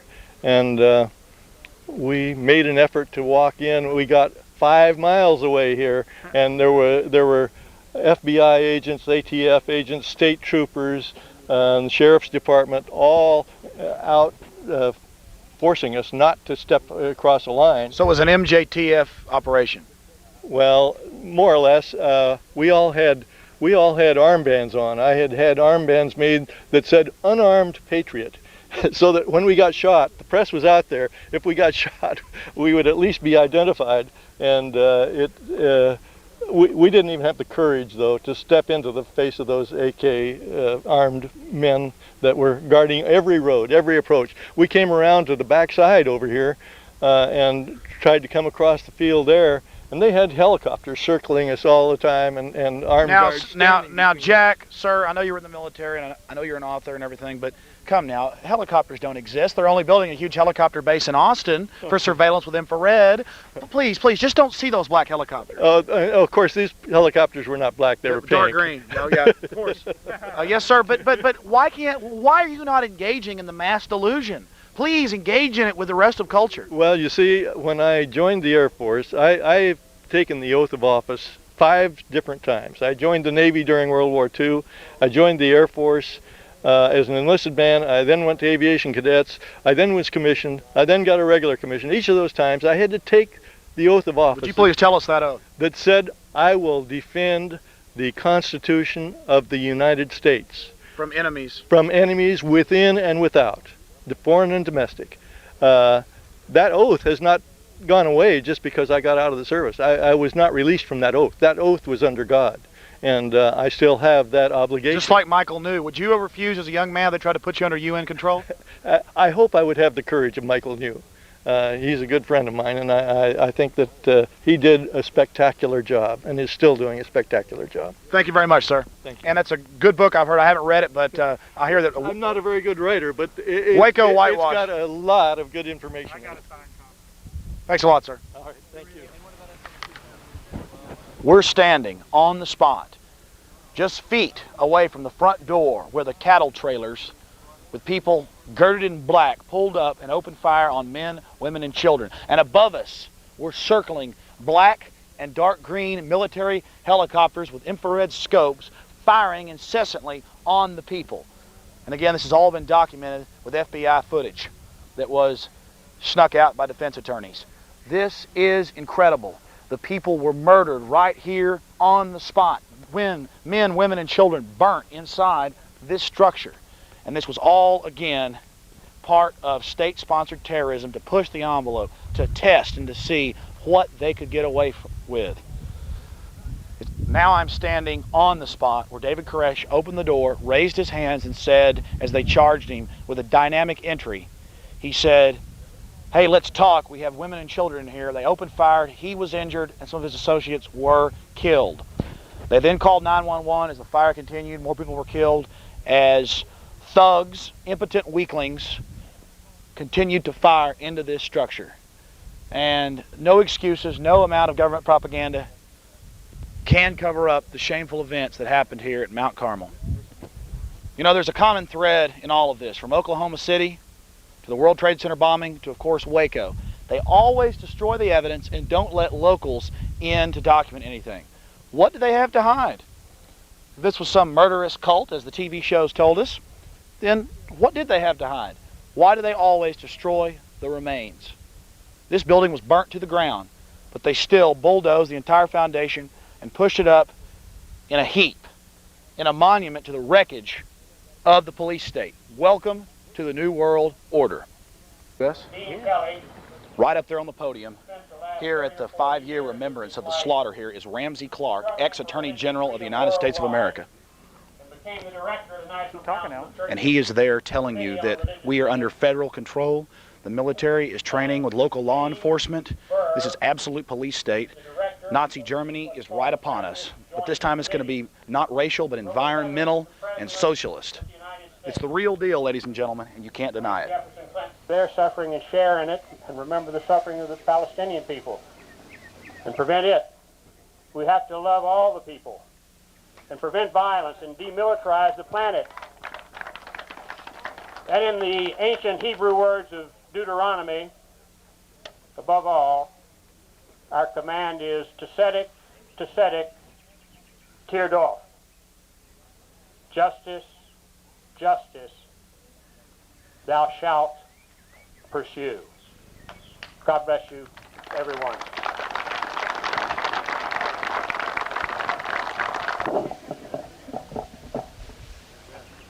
I have one more speaker that I'd like to introduce, and he didn't even know he was going to talk here today. But it's the talk show host that put together the busload of people that came up from Austin, Texas. He's on radio station KJFK in Austin, does a program called The Real Spin. His name is Alex Jones. Alex?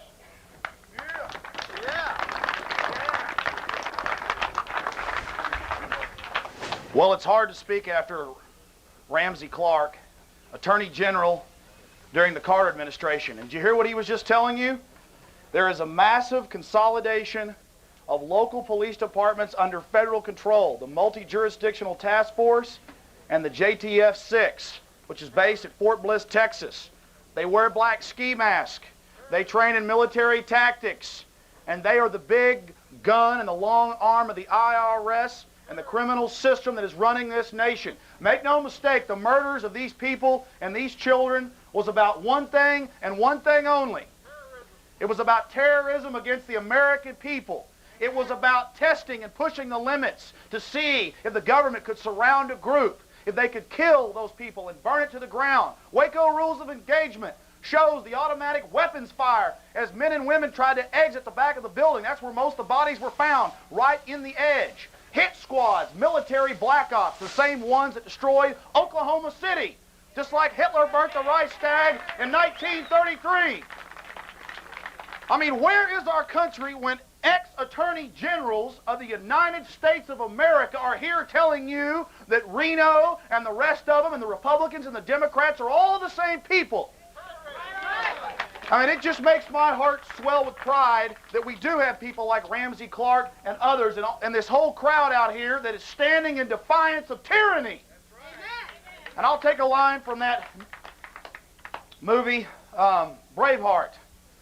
What would you give, dying in your bed all these years from now, to have just once stood up in defiance of tyranny, to put on the armor and to ride out on the field against the enemy? And violence is not the way to go.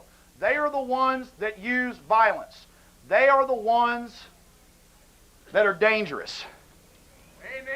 Understand that. We've got to use information like Waco Rules of Engagement. I mean, that documentary is so powerful because it doesn't exaggerate, it doesn't lie. For 3 hours, it lays out the information for you to see, and where is the mainstream media editing this information out? You have federal agents killing men, women, and children. They came that day and opened fire first. Helicopters came in and assaulted, and now we find out, and it's going to come out in the next documentary, and think about this, that they sent in death squads with breathing apparatus to kill those people inside because they couldn't have any witnesses of what really happened on the first day of the 51-day standoff. So we're dealing with murder, we're dealing with terrorism against the American people, and this is nothing new in the history of the world.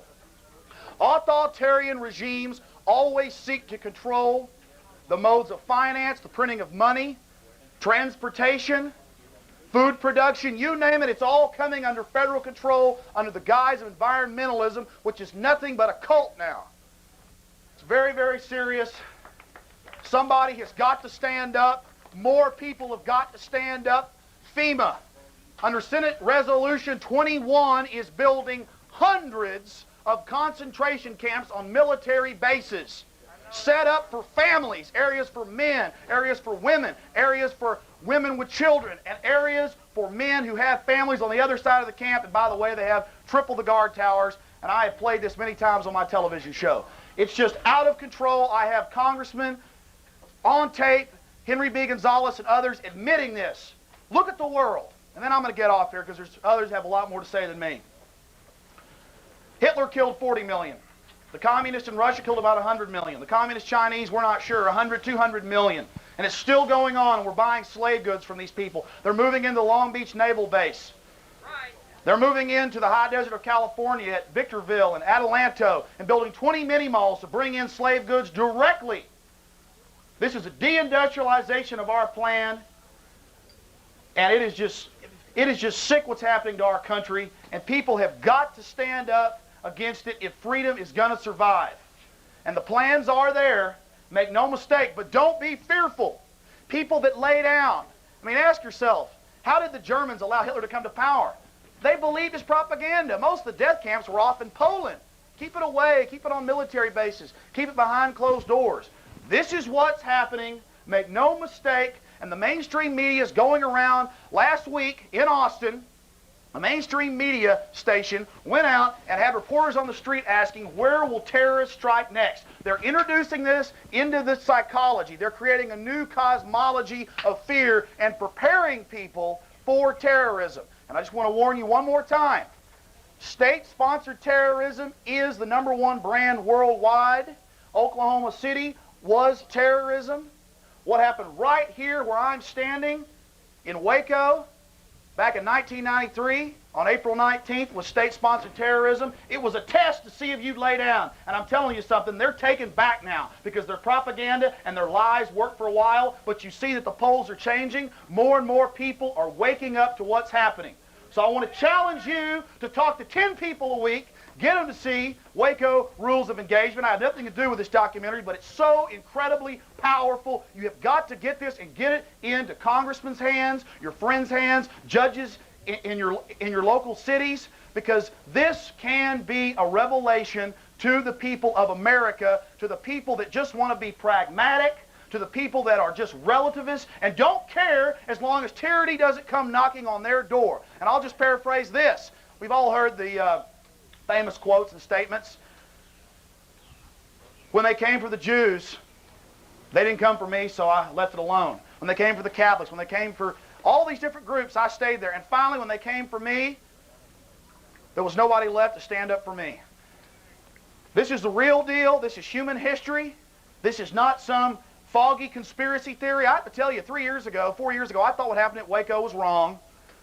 But I believed a little bit of the propaganda. I thought, well, you know, this and that. And the more I studied this, the more I found out it's worse than even what Waco Rules of Engagement or Day 51 had to offer. And that's why I'm glad that they're coming out with a new documentary, because this is what it's going to take. It's going to take information to the public. Information is power. So stop reacting and start acting and stand up against this police state, or we're going into 100% taxation, 100% tyranny.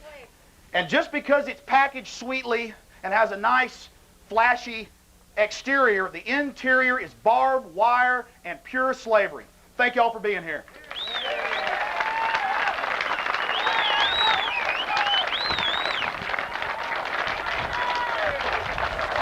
Thanks, Alex. Clark, he was Attorney General during LBJ's administration, and he said some very stunning information that a lot of us in the freedom movement know about, but a lot of people out there in the mainstream because of the press don't know about. He was talking about the growing police state. Sir, would you like to make some comments on that?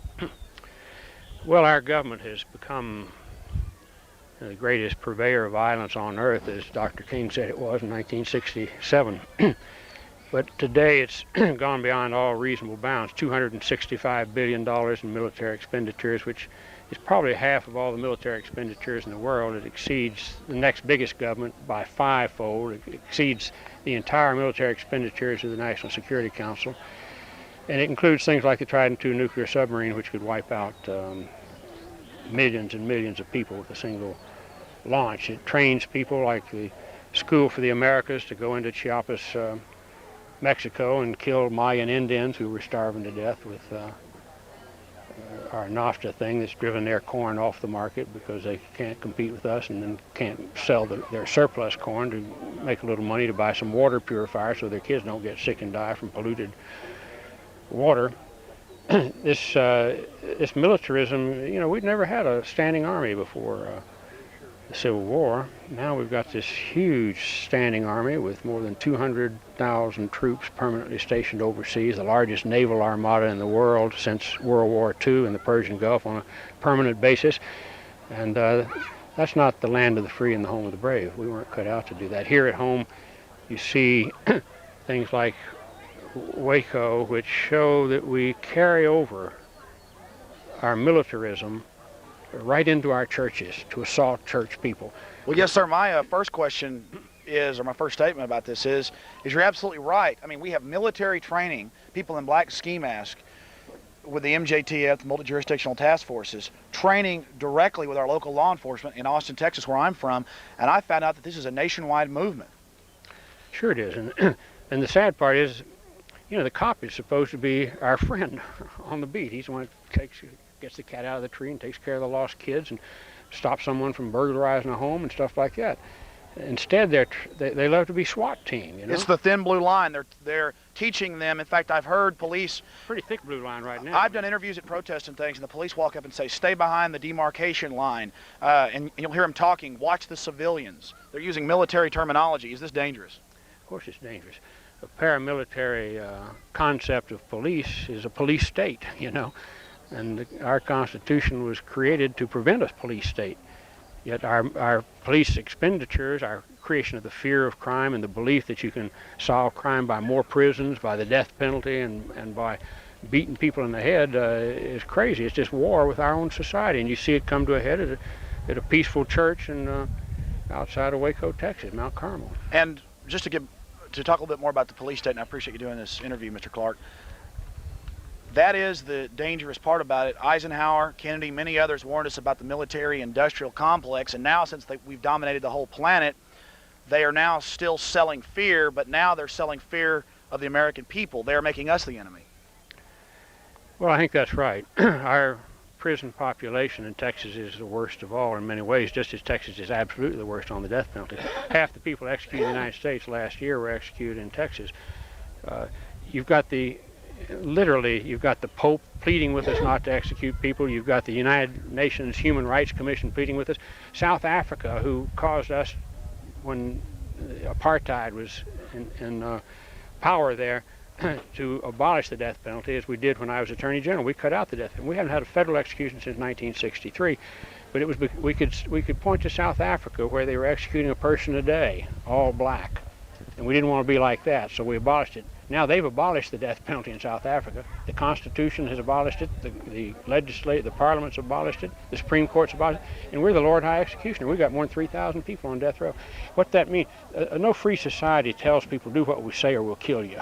Yes. I mean that's the mentality of a police state. Well, Mr. Clark, just a couple more questions. Again, Attorney General in the LBJ administration, and you also worked in the Kennedy and the Carter administration?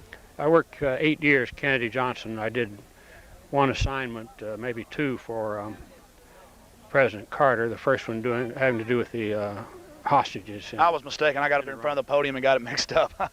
But the thing that I don't think that the American public realizes is that this military training is going on. What are some things that we can do to get this reversed, hopefully? Well, I think we have to resist at every level. If you don't work at the national level, you can't expect the local level. I mean, after all, we're providing a lot of federal funds for the local level, and they love it. And that brings control. It brings control. It brings technology. It brings things they don't need, you know. Infrared. Who needed tanks out here? Yeah, you've got everything that billions and billions of dollars of research and development to provide the military are now being diverted. It's going into civilian control. Have you seen Waco Rules of Engagement? Sure. It's horrifying, isn't it? It's horrifying. The whole story is even more horrifying. Sir, I didn't actually see this last year, but I heard about it reported in some of the alternative press. Is it true that last year you spoke about how the Trilateral Commission is running the country? Well, I've criticized the Trilateral Commission for many years, but I don't really think the Trilateral Commission is running the country. I think CFR? I think the same people are control it. The same people that run the CFR, the Council on Foreign Relations, and the Trilateral. Those are just front groups. Sure. I mean, they're just meeting houses. They're organizations through which they implement their power, and it's an international group that maintains power through the multinational corporations and the media and all the rest. Yes, sir. And wouldn't you say that now what you have is corporate socialism for them and slavery for us? Well, you've got corporate wealth for them. They don't. It's called stealing. It could be called stealing, although it's stealing on such a grand scale that you'd have to call it grand larceny, I think. Yes, sir. Just, I think I've said this 3 times, but just the last. Well, are there any comments or things that you'd like to say to the audience in Austin who's going to be watching this about what they?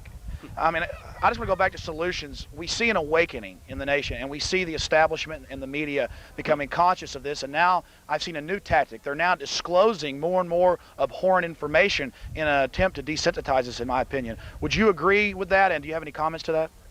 Well, propaganda is one of the main means they employ: demonization, fear of crime, and things like that. But every individual... The Hegelian principle?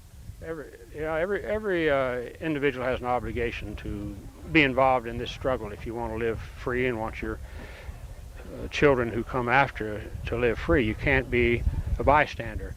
And right now we really risk this spread of militarization throughout the world that is endangering the poor everywhere. It's a desire to control by force. There's so many people and so much poverty, and there's so much technology that can destroy people that it's being employed against people everywhere. The poor here, the poor nations abroad. So we have to work on slashing our military budget to the bare bones. It ought to be slashed 90%. We've got to cut back on all hardware for police. Police ought to serve the people, not be a force. It shouldn't be a paramilitary concept. It ought to be a social service concept that deals sensitively with the people. We have to deal with the basic problems. While we have poverty, we're going to have the problems that poverty creates. So poverty is the mother of crime. Plato told us that 2,500 years ago, and it was pretty obvious then. It's pretty obvious now. Yes, sir. Got to go. Yeah, thanks a Good lot. to see you. Appreciate it. Mm-hmm. That was a good interview. Stay tuned right here for more classics. All right, welcome back. This is Mike Hanson from Mike Hanson Archives. We're here in Tennessee with Steve Lane. What's going on here, Steve? Restoring native grasslands. These cedars or junipers, communists. They just kind of overtook this a couple hundred years ago after we ran the Cherokee off, and we're trying to restore it to native grasslands for grazing, and because it looks a lot better, just to be honest. The Cherokee Indians? Yeah, the Cherokee Indians. Really? This all was Cherokee land, and they would burn it every few years, and only the mature hardwoods like oaks and stuff would survive. And then they had all those grasses for deer.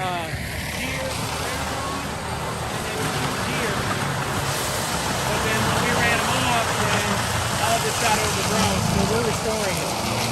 So how many acres can he do a day? Depends on, but usually around between 3 if it's really, really bad stuff, up to maybe 6. Wow. So that's kind of amazing, because it'd take you forever to clear that out. I know, and all we have to do is, if you wanted to, you could let this rot about a year in place, and then you could plant right in it. But we'll grade a little bit of it off and plant in it right away, because if I tried to plant in it right now, the seeds would never grow. Okay, well, this is our last segment. Tell us what you got here. So these are my 2 boars. I don't want my 2 males. Wow. His name is number 3, because that was his ear tag, and he's just a big baby. But they've got like body armor in here. Wow. Seriously, there's these plates, and you can't pierce that with a broadhead. But he's a big baby. If I scratched his belly, he'd fall right over. See?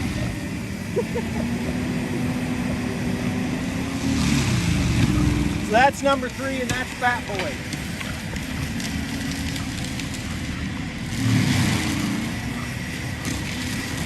Well, that's what you call Tennessee pork. And you say you eat them though, Steve, right? You breed them and eat them? Yes. So these 2 we'll use to breed our females. These are registered American guinea hogs, and some of the piglets we'll sell as registered piglets.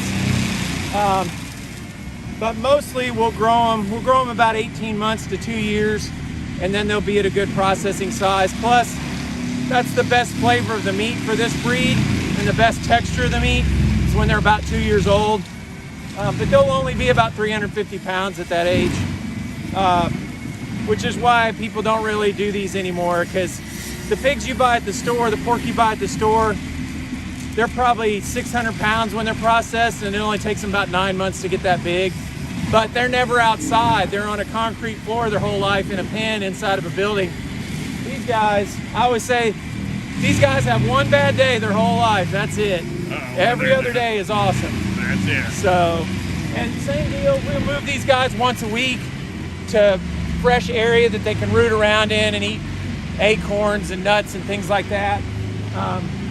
So they're about ready to move, actually. They've been in here a while. We've had so much rain and snow, and like I said, with all this clearing, it's just mud right now. But when it's done, if you come back in a year, this will all be grasses like this tall, and it'll be so nice for them because they'll be able to graze those grasses and they won't tear stuff up so Well, bad. my driver just told me that we were 970 miles from my office in Gonzales, Texas.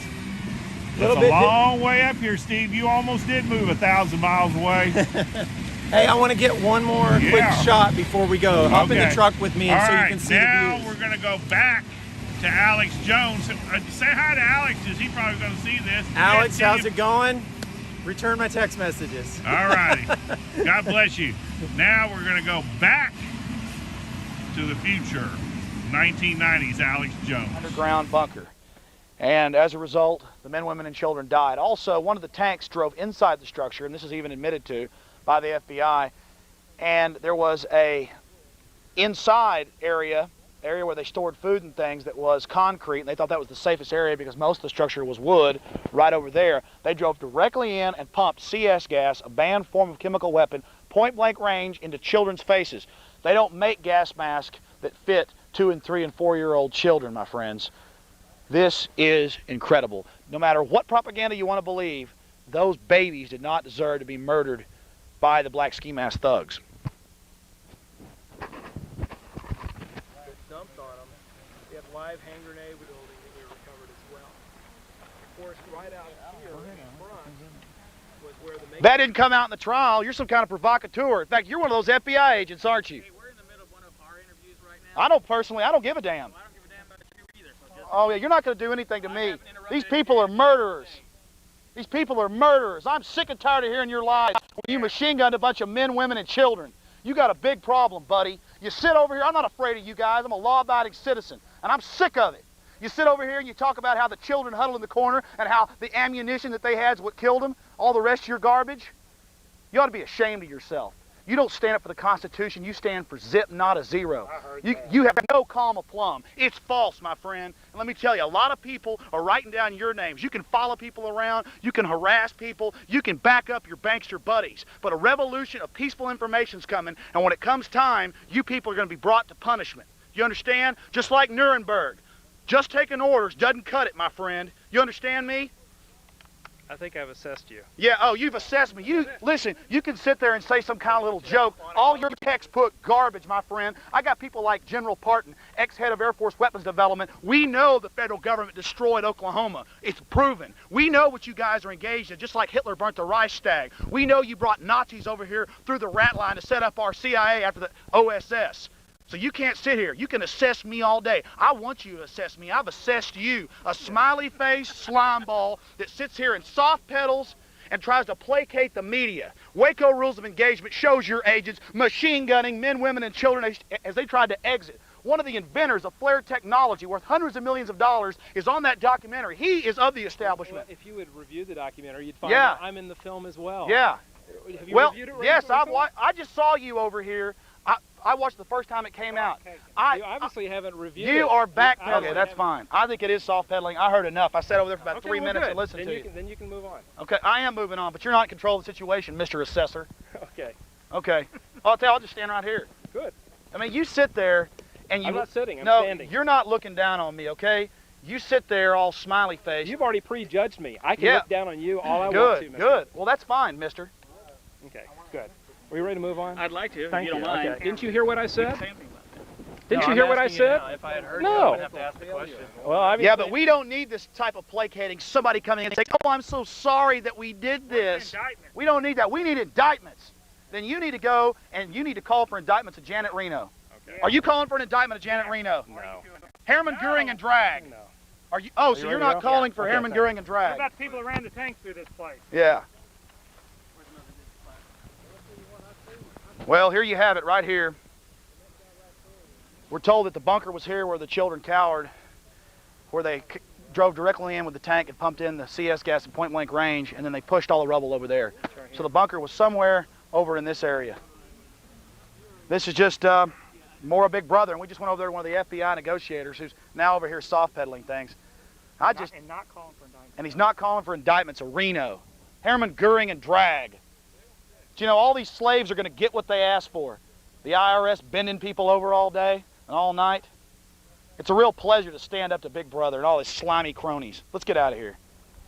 I want to get out of this place. It's depressing.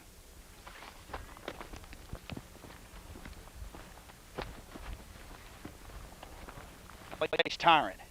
He sat right there and looked me in the eye and talked about, "I'm assessing you," that FBI assessor, that FBI con man that came out here, that negotiator. And he's sorry about what happened, but tries to put some of the blame on the Davidians. I'm here to tell you right now what they did was out of control and wrong. And if he's so good at assessing people, then he sure as hell assessed the Davidians wrong. And they sure as hell murdered those people. I'm not going to sit down with... San Diego. Do you know Anthony Hilder? No? No, do you know, well, Tom? All right, we're leaving, guys. It's been a big success. I just chewed out an FBI agent, that piece of garbage. We'll be right back. There it is. We're gone. We're leaving the scene of terror. Where's the FBI agent? Which one's the FBI agent? I went and shoot him out way down there. Is that on tape? Yeah. I can't wait for that shit.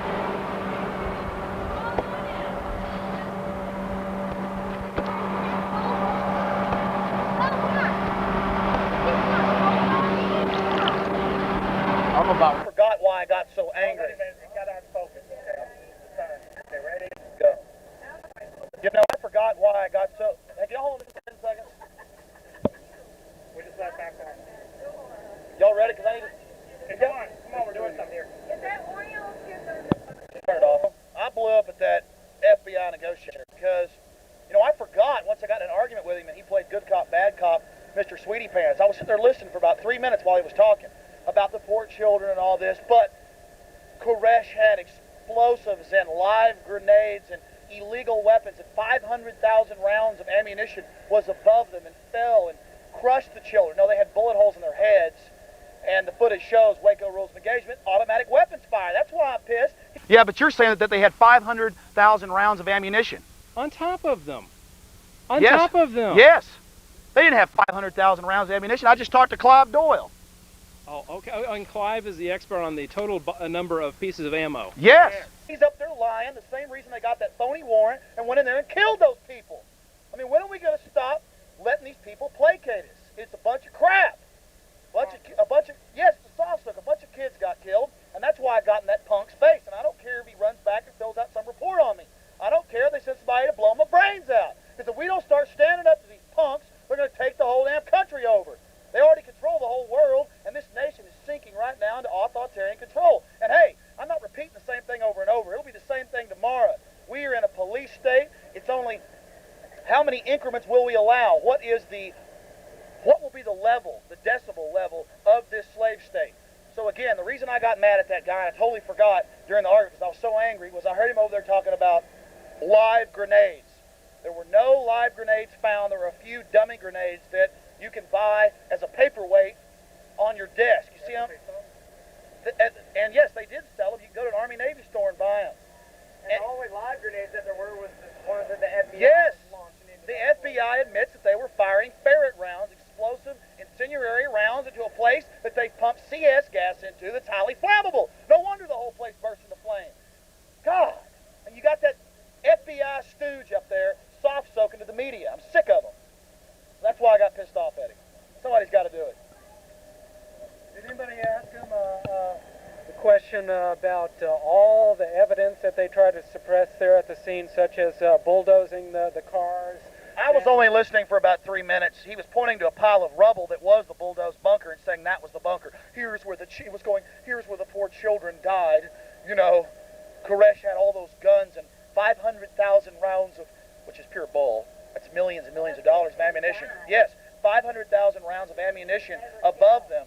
They were sitting there saying that, and live grenades. That's just pure lies. It was something that Clive Doyle, one of the surviving Branch Davidians, who was in all 51 days and barely got out alive through the front and crawled out on the ground with burns all over his body. All the gun shows, all the guns were at a gun show, or 90% of them, and think back to the Senate hearings with Arlen Specter, or Arlen Sphincter. Think about this. Now, this is very important. Those guns weren't burnt. Those Mac 90s and weapons that they held up that were legal guns, semi-automatic versions of the fully automatic versions, they were brown wood. They weren't even burnt. They just went and got some guns and just said, but it's all lies. I mean, when are we going to get sick and tired of this? Yeah, who's got the guns, Alex? Who's got the guns now? And where's the missing front door? They showed, because all the holes in the door were all incoming rounds from outside into the building, and there's 2 white steel doors, and the one on the left is the only one that they'll show the public, and the one on the right with all the incoming bullet holes in it, as I'll show you in this picture right here. Stop asking questions, right-winger. Let's find the picture here, Mike. Plainly see BATF agents kneeling unprotected, not behind anything, right in front of the front door, and you can see the incoming bullet holes in the white steel doors. Bullet holes? One of them, the one with the damning evidence, has mysteriously disappeared, and the rest of the rubble has, of course, all been destroyed. By the way, that was a metal door. All right, folks, we're back in 2022, and I hope you enjoyed our visit in 1998 to Mount Carmel. The Branch Davidians started coming on our TV shows about 1995, 1994, telling their side of the stories. Are you there, sir? Hello? Yes. Can you hear me, Mike? Yes, we can hear you. Go right ahead. I was just going to make a statement. I truly believe that David Koresh was a Christian and that he believed in the biblical concept of the Bible. I think he truly preached whatever the Bible teaches. But this is just an example of what's going to happen to us Christians. We are going to be looked at as a sect of demonic beings or whatever because we believe in the Lord Jesus Christ. And I think that that's why the Lord says be prepared to suffer, because I think we're going to suffer a lot of the same thing that David Koresh and the people that live there at the camp because we profess to be Christians and believe in Jesus Christ. So it's just something that they're going to show the people that if you do profess to be a Christian and you believe in the Lord Jesus Christ, that this is just an example of what's going to happen to those people that profess to be Christians. And that's just a comment that I wanted to make. All righty, thank you, sir. Well, there is a one world order coming into being, and when they have the one world order fully, there is going to be a religion that everyone will be expected to go along with. And I'm sure it will not be biblical. Hello? Because they go after the people that are studying the Bible.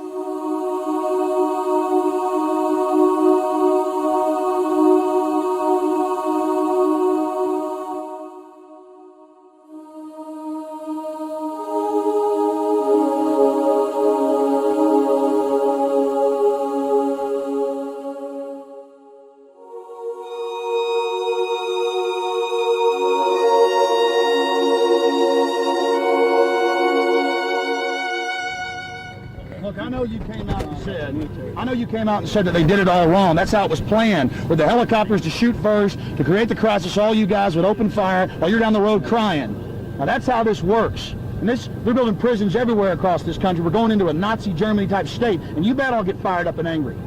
It's time to stop whitewashing all this and waffling back and forth. You got to go all the way and expose what's been happening, because you know it's gearing up massively right now.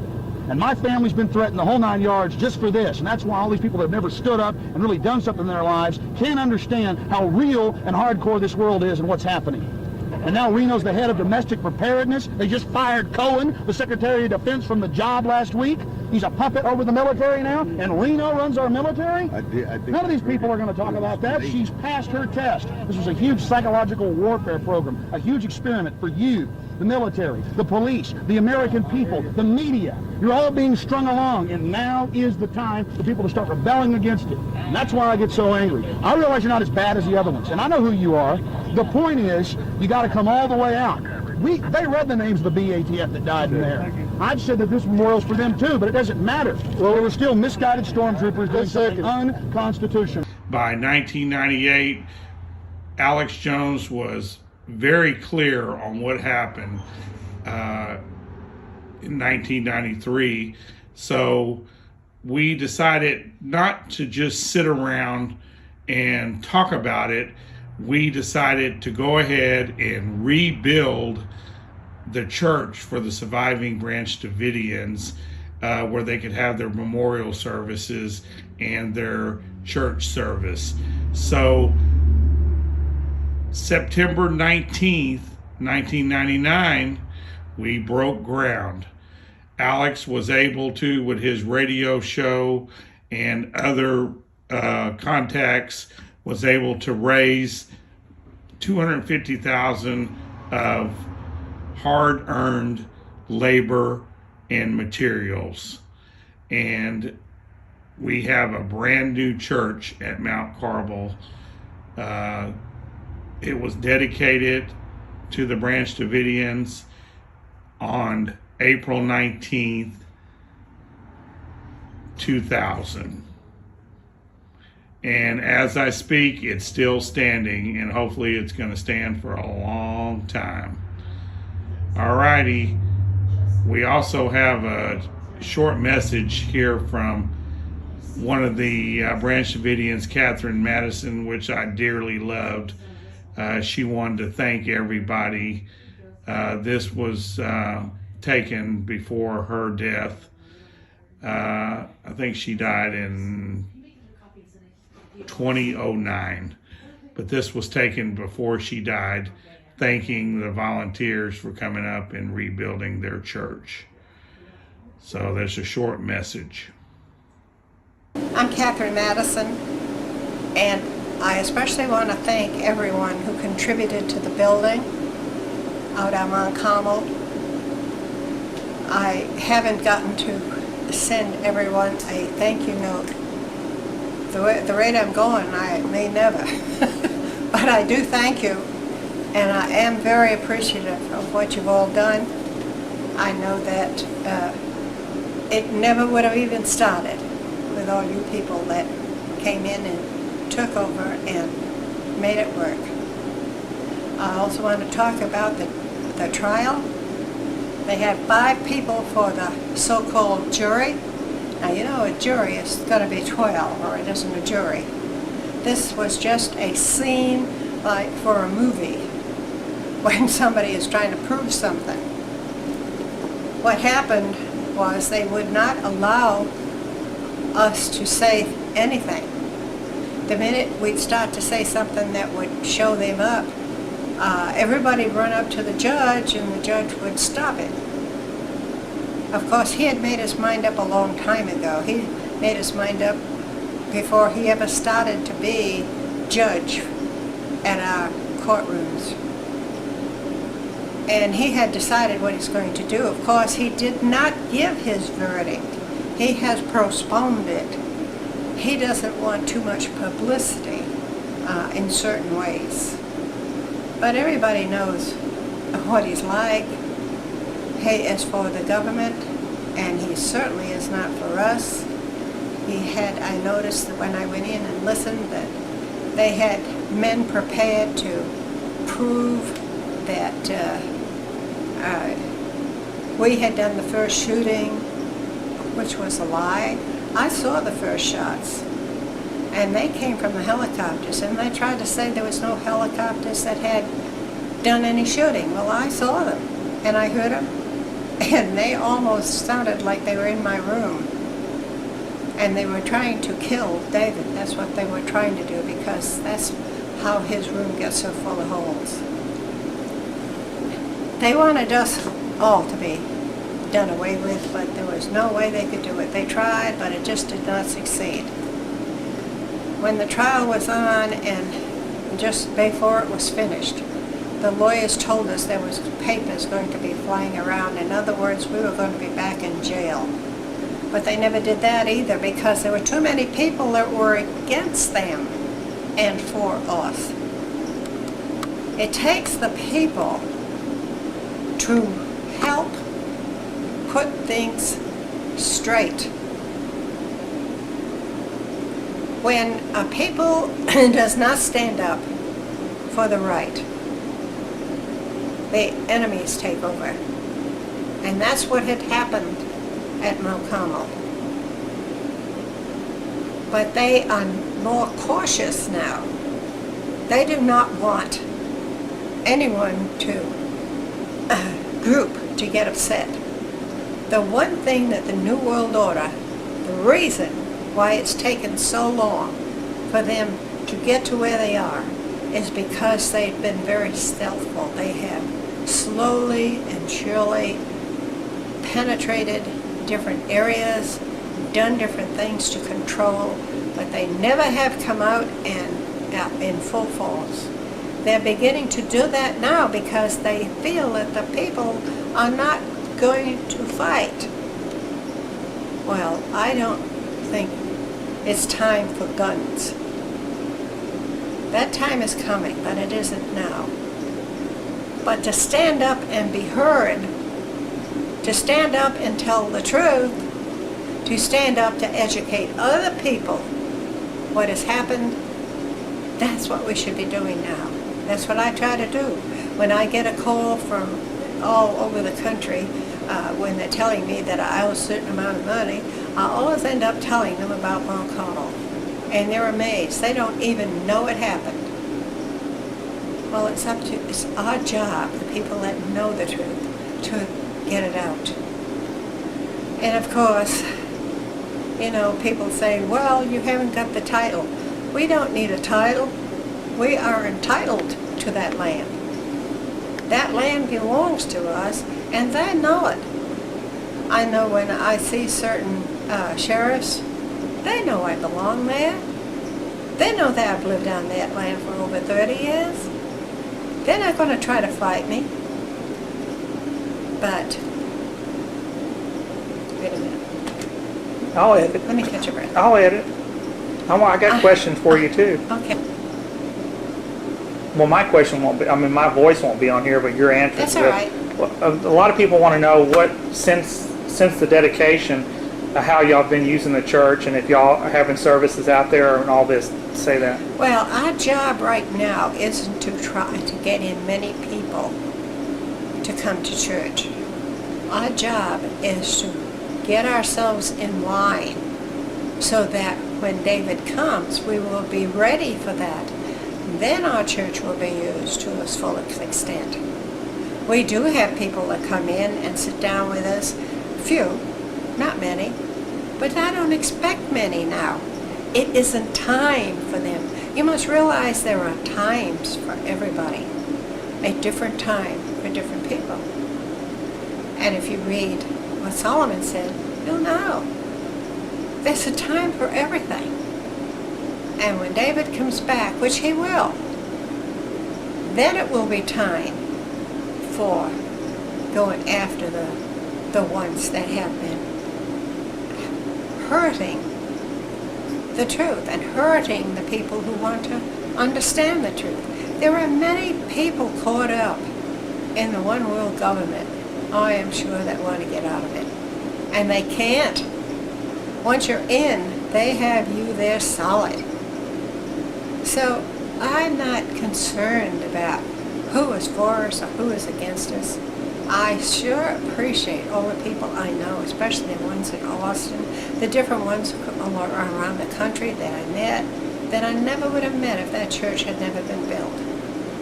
But we will finally all get together. And, you know, people think now's the time to get a gun and shoot somebody. No. You have to have a leader in order to do a job correctly. If everybody goes and does their own thing, it's chaos. And that's what Babylon is. You know yourself that the people that were supposedly running the show at Mount Carmel when it was being attacked, the right hand didn't know what the left hand was doing. And that's an absolute fact. But anyway, I do want to thank everybody for all the help and all the support. You don't know how much that means, because this place, Waco, the people are not, I'm not talking about everybody, because I've met many people who are for us and thought it was the worst thing in the world that ever happened. But the moneyed people here who are in control, they don't want anybody here that is against them. They want to get rid of them. But they have to be careful right now. And I'm thankful for that, because someday we won't have to be careful. I will go after them. Another question for you, Catherine. There's a lot of things going around, not on any of our shows, and my voice won't be on here, so just, you have to kind of answer the question where the people know what you're talking about. But there's other shows on the same ACTV that we're on that are now saying that y'all committed suicide and that you tortured the kids and all this. Can you respond to that, and please clear that up for us, because we want to make sure that's cleared up. Okay. Dan Forrest come out and has kind of said that.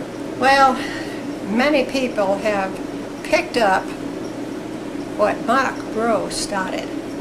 And Mark Bro started that in Australia. He got a group of people together there that had been part of our group. And he started to tell a story about how we were torturing the children and how we were abusing them and how we were sacrificing them. And all. Many of the people stood up and said, that isn't true, because they knew us, they had been here. That is not true. But out of the group that started, there was 8 people left. And those 8 people, with Mark Bro, wrote letters to our ambassador in Australia and told all these stories that were untrue. And those were sent to the United States, Britain, all the places where there were people from that country. And I often wondered why Britain did not stand up for their people. A third of our people were from Great Britain, but they did not stand up for them. A third of our people were black, and no blacks stood up for them, which is very unusual. You know that. And the problem was they had sent all these terrible stories around to these different groups so they would not stand up for us. But then, of course, when they start to find out the truth, then they change. But there were no children sacrificed because or abused. Joyce came in. She was the lady that came in to check them out for the government, and I talked with her, and she said, you know, she said, your children are very smart. She said they answered every question. They are very polite. And she said, I have checked every one of them. There is no abuse. She said, I could not find any kind of abuse. Now, I was glad that I had the opportunity to talk to her, because she was the one that went back and gave the report. And she gave the right report. But what happened, they would not let that report out. But it did come out at 10:30 one morning when they were talking. They had it set up for the media, but nobody ever picked it up. So how would you respond to these reports that are now circulating again? And believe me, they're they're circulating again, that David Koresh was raping young girls and all this. Please tell them that you knew him, and clear that up for them, Catherine. Now, I knew David when he was running. Vernon came in 81. He was a young man, and in fact, he stayed at Mount Carmel, and he would come into the big house, and he would take a shower because the house he had, the shower wasn't working. And I used to get after him because, like all young men, he'd take his shoes off and throw them in the kitchen or wherever they happen to land, in their socks, and and I used to get after him and say, put them in the laundry so I won't fall down and break my neck. David never did one thing that God did not tell him to do. David never did anything of himself. Now, I know that for an absolute fact. I lived there, and I was in the same house with him for years. I talked with him extensively before he became David and after he became David. There was none of this things that they talked about. That is ridiculous. God says rape is murder. He would not let anyone that is connected with him do anything like that. So you can forget all the rotten stories you've heard. Everything you have heard before was brought out by Mark Breaux, who was trying to usurp David out of the position he had and take it over, but he didn't have the ability. He tried it one time. David was gone, and he tried to take over. He tried to sound like David. He tried to have the same format as David, and he fell flat on his face. I mean, I just got disgusted with him because he was not David. He did not understand what David understood. He was just out to be the leader, the one in charge. Well, it turned out to be a nothing. He's in Australia now. He did marry that girl that he wanted to marry, and I hope they're happy. How many people were in Mount Carmel when they attacked it?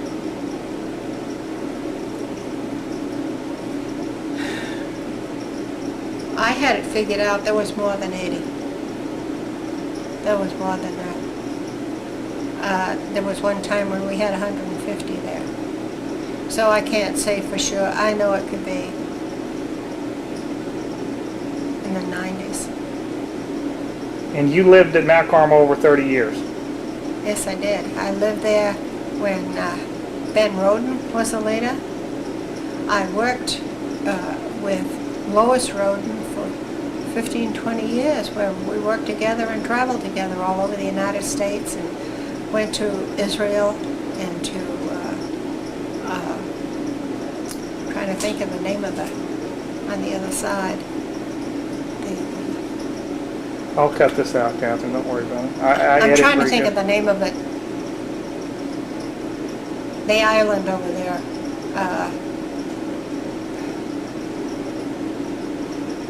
I can't even think of it. Anyway. Well, let me ask you some more questions, because I'll edit it real good for you. Okay. And put it on I'll send you a copy of the tape. Okay. They're starting to come out with the same old story that David Koresh gave the order to light the fires, and they even got a tape of this supposedly. Can you counter this somehow? But ask the question. I mean, answer the question with my question. You know, it's laughable what they try to do. I remember one morning David came downstairs. When he'd come down lots of times in the morning, it was and tell us something. It was because God had given him something to tell us. And he told us, he said, God told me I was not to commit suicide for any reason. We are not to commit suicide for any reason. And I know that anyone is stupid who's going to burn themselves when they could take a gun and or something else and put them out of their misery. If they really wanted to commit suicide, that is not the way to do it. That's not the smart way to commit suicide. To burn yourself, that is very, very hard to live with. No, he never said he never said light a fire for that reason. He never said. Now, we did have a large, what do you call them, where we used to light it for heat? It was a great big thing, about this big. We had two. Heaters? No, it was something else that we used for heat. It was huge. And it used to have gasoline or some kind of liquid in it. Yeah, because they're saying they found these gasoline cans and all this kind of stuff. Gasoline cans because we had propane lights. We had them from the time we were over in Palestine. I used to have 3 of them myself. So that wouldn't be strange to you for them to have found the gasoline cans inside the church because they were using them for heat. Well, they weren't using that for heat, but they were using it for light. They could use them for light. But these big things, they were from there to here. Furnaces? No. They were like a tank that they'd light up, and it would to heat the room up. We had one for the church, one for the dining room, and when we wanted to get warm, that's where we'd go if it was really cold. Because we didn't have individual heating except we had something in our room. And most of us could not, we were told we could not use electrical because our wiring wasn't safe. He had put a special wire in down in the end of the dining area so we could plug in a hair dryer and anything that would bring in and would use a lot of amps, you know, a lot of heat. But that is just laughable. Well, see, this is why we want to clear up a lot of these. There is even people on this network saying that, you know, like I said, that's one thing we just cleared up. David Koresh tortured and raped children, and that is. And is there anything you want to say to correct that? Because there's people on this network saying that. Well, it was proven that they're not. It's not true. It's been proven. Joyce proved it. She went back and gave a report on it. Okay, who is Joyce? Because a lot of people don't know. Joyce was the Child Protective? Well, she was in the Child Protective, but she was also, what was it? The service. Child Protective Service? Yeah, but there was another service connected with it. I can't think of the words. Well, I'll cut it out. Well, let me ask you another question, because I'll edit this together. What do you see happening with the land at Mount Carmel? What do you envision? Do you want it back the way it was before, or what's your envision on that? We can never put it back the way it was. We can never build a building the way it was. We could never raise the money to build a building the way it was. It's an impossibility. Why would we build a building that big? We had 150 people to take care of then. We don't have 150 people now. Most of them died in the fire. Oh, there are still 9 in jail. But if the 9 came out and the 5 of us is here, how many is that? And then the few that's in the other states came back here, we might have about 30, 36. But what do you envision? What do you want to happen with Mount Carmel? Right now, I'd like to see the people off that don't belong there. I would like to have a place of my own to live on there, but I do not see that it's an impossibility for me because I do not have the means to do it. And so I have just forgotten about it. I went around looking at trailers and I saw a beautiful one, but shoot, I couldn't even buy the cheapest one they had. So what the best solution, would be for everybody to have their own housing out there and have the Well, everybody would community. have to have their own housing. I had my own house before we built that big building. So did some of the other people. But then it got to where there were so many people coming in, we didn't have a place for them to sleep. We didn't have a place for them to eat. The first thing we built was a place where we could have a kitchen and where we could have a place where all of us could eat. Because when people came in from California and all over, when he asked everyone to come in, we had a lot of people there. We had about 100 people there. And that would fluctuate. Sometimes we'd have more, sometimes we'd have less. But that's why that big building was built, to accommodate everyone that wanted to stay there. As it was, there was 4 people in some of the rooms sleeping on bunks. So, I mean, even though we had a lot of bedrooms. How would you respond to the people that constantly say, well, they had guns there? Sure, we had guns. We had guns because we were in the gun business. We had to find a way to keep ourselves above water so we wouldn't sink. We had to have a way to make money so we did not have to sit at a 8-to-5 job. And the solution was brought to us by Henry, who came in and said, why don't you go to the gun shows? And he let us use his license, gun license? He let us use his license, and he said, I'll show the boys how to do it. There is a gun show every weekend. Texas has always been gun happy. The lawyer I had told me that he had more guns than we had. He said, are they going to come after me? I said, you never can tell. You better be careful. And there's people here that have. That's what they were brought up on. The children that were brought up in Texas, even in David's time, it wasn't crowded the way it is now. Everything is overcrowded. You go into a city and it's so crowded you can't get around. It wasn't like that when I first came here. And it wasn't like that when Vernon was born. He lived out near Tyler. He was out in the country. They went hunting rabbits and things. Sure, they learned how to use guns. But I'm going to tell you something. The West was settled with guns.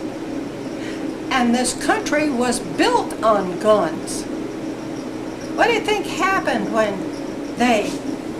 men who are our heroes now, they weren't heroes in their day. They were traitors. They went after the English, who was the government. And you know why they won? Because the English would stand in the line and pull the triggers. These men, I read an article, and it said when England found out how many men were shot during a very small period of time, they were astounded. We won the war by being, what do you call it? Not terrorists. Where they ambush. Yeah, but they ambush them. What's the name for it? It's Patriots. No. They use it now everywhere. When they want to take a place over. Anyway, they weren't formal army. Everybody took their gun and went out and shot somebody else. That wasn't, they wanted to put Washington and all the men that signed the Declaration of Independence, do you know they wanted to put them all in jail? Do you know a lot of them went into bankruptcy? because the people that were in charge got after them, tried to make them stop. How do you think they're going to treat people these days? They're going to do the same thing. They're going to, economically, they're going to hit them in many other ways. Well, I'm trying to touch on all these things that people are talking about lately. Okay, here's another one that people keep saying, and I hear it over and over and over, that y'all were some kind of a cult. Can you respond to that? Well, do you think the Christians are a cult? Of course they are. They believe in Jesus. One man in charge of a group of millions of people? That's a cult. Now, how do you fight that? You can't. We were not a cult. We were a family. We were small enough to be a family, and we were. And y'all all got along, black, white. That's right. Yellow, red. We had every nationality. We had every color in there. And like David said, one morning he came in, he said, I hate blacks. I hate yellows. I hate reds. He said, I hate whites. He said, you are not that at all. You are light. And that's what we are. We carry the light within us because the light was given to us by David giving us understanding of God. So we're not black, we're not white, we're not yellow, we're light. And when you talk to us, you don't know who we are. But we know who we are. And so nothing that you do to the flesh can hurt us. Oh, it hurts the flesh, but it doesn't hurt us. Because what we have stored in our brain will take us through eternity. And I wish every one of you had that. But you've got to want it. And you've got to be willing to work toward it. Thank you very much. Well, wait a minute, I'm not through asking questions. Catherine, just be aware that this is going to play. This is going to play on Access TV, and there's about 500,000 people hooked up to that. Okay, what else? So I want you to come out with it and tell the people, because I'm sick and tired of hearing these people that didn't even know David Koresh, and I didn't know David Koresh, but I want you to tell the people exactly what David Koresh was and the lies. Catherine, tell them, hey, I knew him. Well, I knew Vernon when he first came. He gave me the first 5-hour study, just for me. And it was before he and Louis was going over to Israel. They were going over to the office we had there, and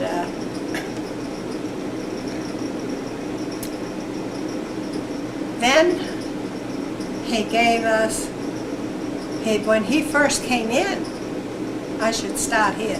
When he first came in 81, Lois and I were the only ones that sat and listened to him. He gave a 5-hour study. And it didn't make sense to me. Because I thought I was a student, a Bible student. But I'll tell you, I found out I knew nothing. Nothing. He would talk about something that was in the scriptures and I had never even heard of it. Well, he found out that most of us was like that. That we had a smattering of Bible no matter how much we had studied. And I'd always been interested in the Bible from the time I was 15. We all had a smattering of, we had gone through, I had been a Baptist, I had been a Catholic, I became a Baptist, I became an Adventist, and I thought, man, these people really know the Bible and carry it with them, I found out they didn't know nothing. Oh, they know the Sabbath, and they know the kingdom, and that's about it. And then I met Brother Roden, and I listened to him. And Brother Hardiff, I studied him. And then Lois, I became very friendly with Lois, and I traveled with her, and I lived with her. And after Lois, Vernon came on the scene. But Vernon knew the scriptures like no one I had ever conversed with. And like I say, that first day, he gave Lois and I a 5-hour study. Well, he went away, but he came back, and when he came back to just live there. Because he had heard that Lois was a prophetess, and she was. And she had a message. And her message was the female part of the Godhead. Her message was the female.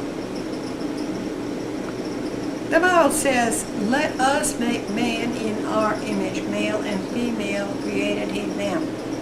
And if you stop and think of it, you know the male, the Father in Christ. Where's the female? Do you know where the female is? Well, that was her message, and she brought it to us. And it opens the scriptures like you have never seen. Well, when David came, like I say, he was not a preacher. He had had many experiences. He'd had many times that God had spoken to him and showed him things. But he thought everybody had that experience. But he found out nobody else had. Well, like I say, he gave that 5-hour study to both of us, and then he came and he started to see. He had built a race car when he was 15. He had worked with his grandfather, who had a business where he built homes and built businesses, and he worked for him for years and years. And he could do a man's job. In fact, when he'd go out, when he was at Mount Carmel and he'd go up to Dallas, he was a finisher. He was a man that he could come in and he could do anything, and he could do the most meticulous work. And he was good at his jobs. So he always could get one. And they paid him top money. The problem was when he'd get so much money, he would quit and he'd go out and evangelize. He was a street evangelizer when we met him. He was interested in young people. He hated to see the young people go into drugs, and cigarettes and stuff. Well, like I say, the next time he gave me a 5-hour study was before he went to Israel, where he and Lois were going over to Israel to go to the office and doing things there. And it still was hard for me to keep all this, and I could never give it to anybody. I still can't give it to anybody. There is so much in it. I sat 10 years listening to David show what the Bible was saying. He showed us Paul, what Paul was really talking about. People that uphold Paul don't even understand what Paul is saying. If they did, they'd be astounded. As far as David with the people, the children loved David. He'd come in and he'd sit down. He had a big chair that he sat in. And the children always wanted to go up and sit in his lap.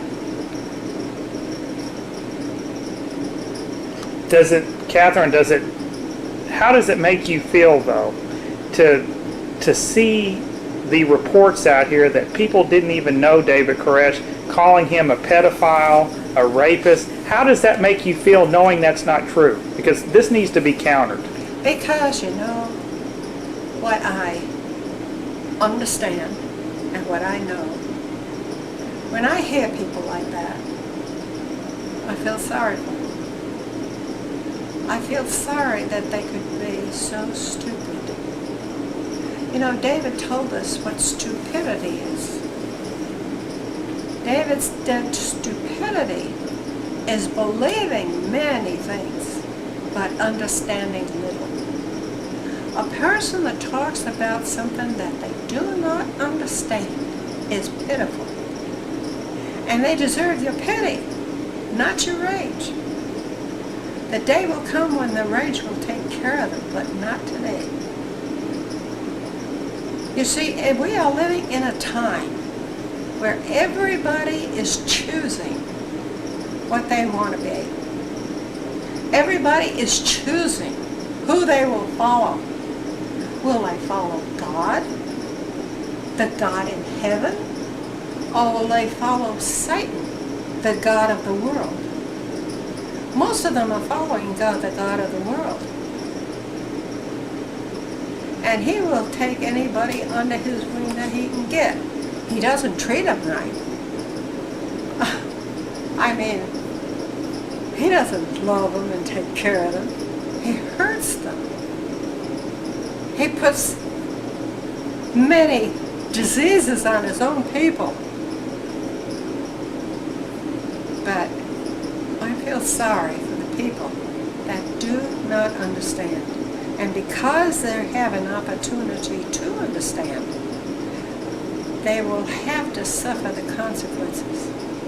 Now, when David comes back, they will still have a time where they can learn the truth.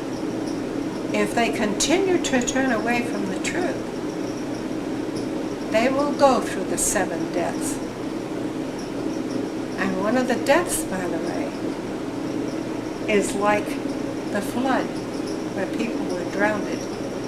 And they will want to die.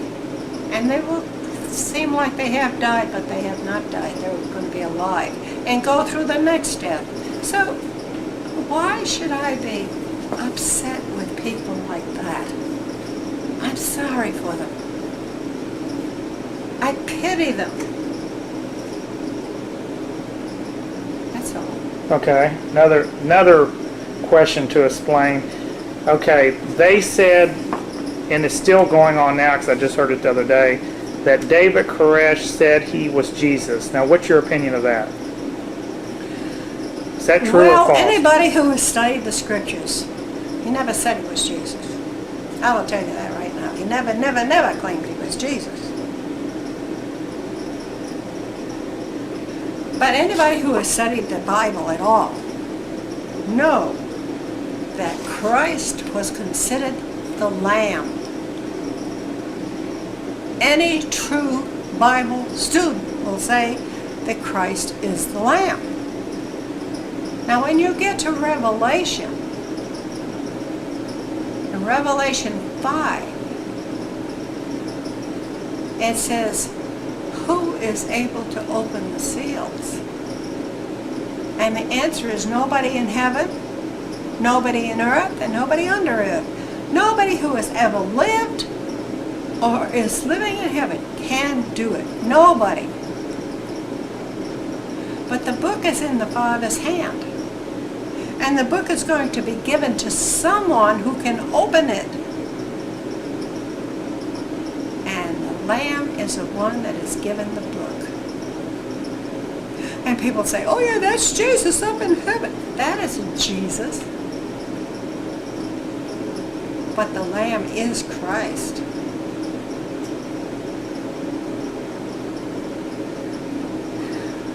And the only one I know that can open the seals is David. I've never heard anyone that could take the whole Bible and put it together so it made sense. And everything fits together. It isn't something hanging out here that you say, what happened to that? Well, that doesn't matter. No, the whole thing goes together. All every prophecy that goes with the seals is explained. The whole Bible is explained. Okay. And so I personally believe that David is God. Was God, is God, will always be God. Now, if you can't handle that, I feel sorry for you. But that's your problem, it isn't mine. Okay, is that the consensus of all the surviving Branch Davidians? Or just your opinion? I can only speak for myself. You'll have to ask them. You know, Ed has already talked about it. Others have already talked about it. But it doesn't matter who believes it, who doesn't. 100 people can believe something, it can be wrong. That doesn't mean anything. I know it. I don't just believe it. I know it.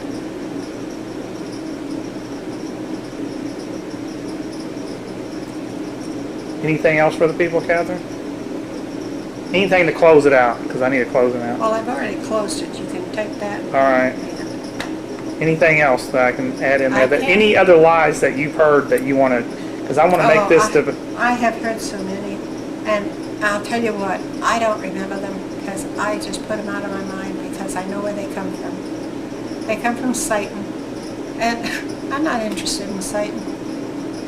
But as far as you're concerned, the Branch Davidians that were living at Mount Carmel in 1993 were good, decent people. Let me tell you this. There isn't a person that's walked the earth that isn't wicked. And we were the most wicked people that God chose. Sister White says he scraped the bottom of the barrel when he chose his people.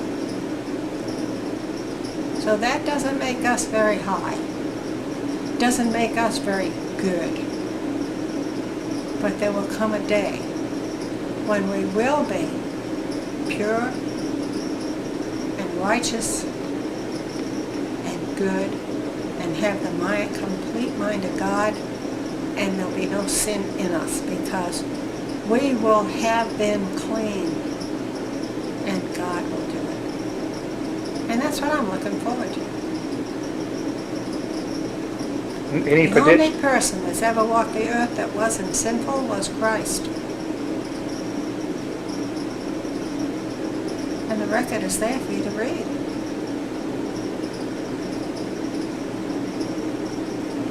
Oh, yes, let me say one more thing. David called himself the sinful Messiah because God. Let me go back. When Christ walked the earth, they couldn't stand him because he was perfect, because he was sinless, and he could not get to the people. Even his own men, he couldn't get to them. People hate somebody who is perfect, or even appear perfect. They can't stand them. But when David came to the earth this time, he was not sinful. He was not pure and without sin. He was a sinful Messiah. What he did, he committed sins that God told him to commit.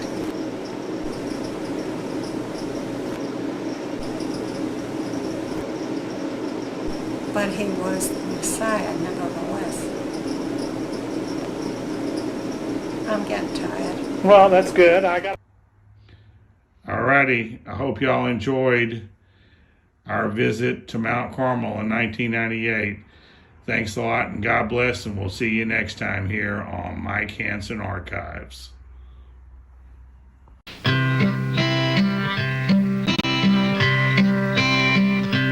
Just in case you don't remember, let me jog your memory. In a church they called the Waco compound, back in April '93. 17 little children, all so helpless and so small, died a senseless death of gas and flames. How many names can you recall? 17 little children. Don't it make you wonder why? 17 little children.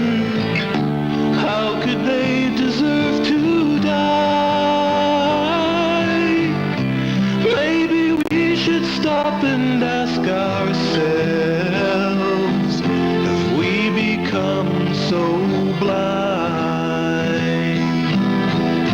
Will 17 little children finally open up your mind?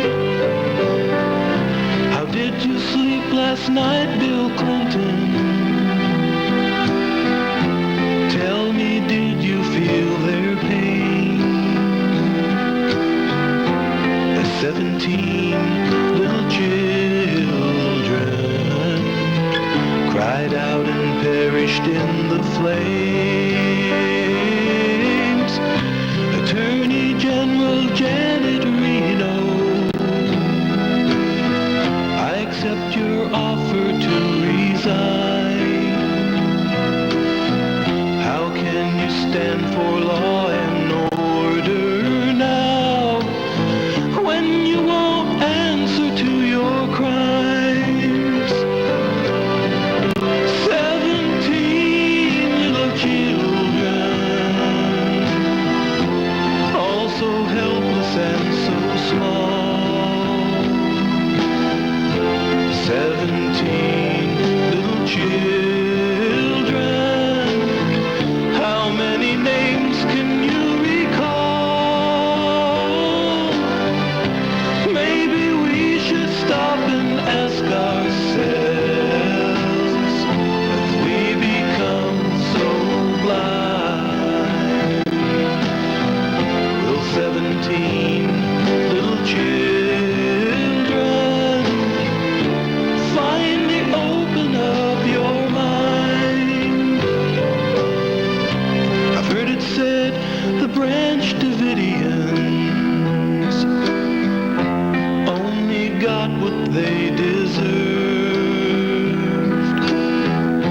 yet no one seems to know what laws were broken, what was in the warrant they never served. Yesterday I sold my TV set, stopped my subscription to the Times. To me it's plain to see the media was an accomplice to these crimes. 17 little children. Don't it make you wonder why? 17 little children. How could they deserve to die? Maybe we should stop and ask ourselves, have we become so blind? Will 17 little children finally open up your mind? Open up your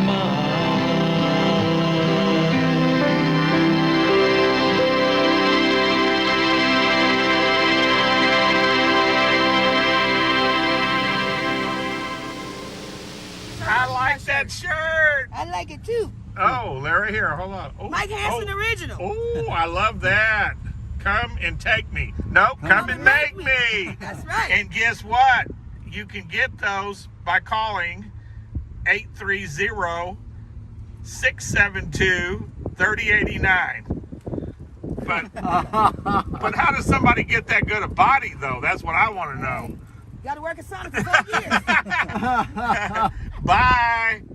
Say bye to everybody on Facebook. All right. Bye. Hello, folks. It's Mike Hanson here with Mike Hanson Archives. Please take a moment to watch this short video about my nonprofit, Gonzales Association of Patriots. Please take time to visit the GoFundMe and help your neighbor out. Anything will help us, even if it's $5, $20. If you can do more, great. But if you knew how desperate some of these people were, people that are a lot less fortunate than we are, they really need help here in Gonzales, Texas, and we're really trying to do that for them. So take a few minutes here to watch this video about our nonprofit, and please visit our GoFundMe and donate what you can. We really appreciate it, and thanks a lot, and God bless. Because I know you need help with your food and everything else. So that's from the Gonzales Association of Patriots. We always try to do something good for somebody every single month. We try to. I love you, Mike. I love everybody. Thank you. Thank there you go. Everybody. Buy what you want with it. Buy you something nice once in a while. I love you, Mike. Yeah. God bless you. Well, hello, folks. It's Mike Hanson here. And I'd like to tell you a little bit about our nonprofit organization here in Gonzales, Texas. It's Gonzales Association of Patriots. We started it back in 2016 to help the less fortunate people here in Gonzales, Texas, and there's a lot of them. People are getting their electricity cut off. They can't make the gas to even get to their jobs. So we help them along the way as much as we can. We're not that big, so we would like to get bigger and get a lot more money to help people with. And so we have started a GoFundMe there. Just look below. Just look below here, and you'll see the GoFundMe.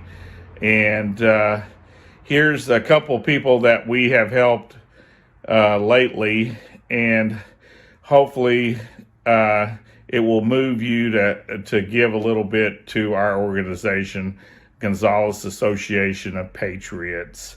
Hello, folks. It's Mike Hanson here with Gonzales Association of Patriots. What we do here on this organization is we help people that are less fortunate here in Gonzales. And what was your name, ma'am? Lauren. Lauren, you have fallen on some hard times, and I hate to hear that. Tell us what the city. They cut your electricity off, then they want to charge you more deposits. We put you up in the motel for a couple days or a week while it's been really, really cold, and we're gonna give you gas money to try to get some more help. But folks, we have a GoFundMe. If you look right here on the screen and look below this video, go to the GoFundMe if you'd like to help Lauren. How much do you owe on your electricity bill? I mean, it's getting up there. It's like $350, but this is the third time in a month and a half that I've had to pay a deposit. So I paid 3 deposits in a month and a half and almost $1,800 in lights. And you're living without electricity right now. Yes. And we would like to help you. We're down to a couple $100 ourselves in our fund. And if anybody out there, if just 10 of y'all would donate $100, boy, that would be $1,000 we could help you. Lauren, you're from Gonzales. We help people from Gonzales. We have helped you just about as much as our fund's running out. So if folks, we help people here in Gonzales. If you would just give us the GoFundMe right there, and you can help beautiful people like this out there. You're working hard trying to get, I mean, you've fallen on some hard times. Yes, sir. And then with this heart failure, it's harder to work, physically work. So it's a lot harder. Well, we're going to try to get you by right now and give you a little gas money. We're secretary. There's Miss Cammie. Give her check from the Gonzales Association of Patriots. Let me show them. It's a legitimate association, and we've had it for about 4 years now, and we help people out. He's a great guy. Yeah. All right. Well, God bless you. Thank you. Everybody help this lady out. Put it in GoFundMe, and we'll get with you to help you with your electricity bill. All right. God bless y'all out there. Thank you. People donate money to us, and that's how we get this money. Thank you. So if anybody wants to know more about our organization, we're here in Gonzales, Texas at P.O. Box 481. Thank y'all very much, and God bless everybody that helps people around that are in need. God bless y'all. Remember, folks, this is not like other things like the Salvation Army and the Red Cross. 100% of what we take in goes back into helping the people. We don't take salaries. We just find the needy people and try to get them to a better place. We give them a hand up is what we do. All righty. Thanks a lot and God bless. It's Mike Hanson here. Please help us where you can.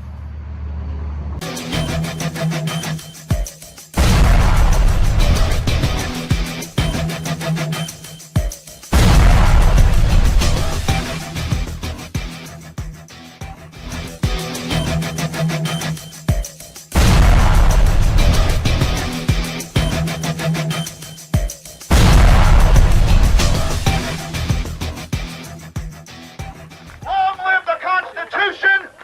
God bless America! And death to the New World Order! We shall, we must, and we will prevail because we're willing to stand up against what's happening. God bless the Republic and the United States! And death to the New World Order! Yeah! All right! Yeah! Yes, thank you very much, folks.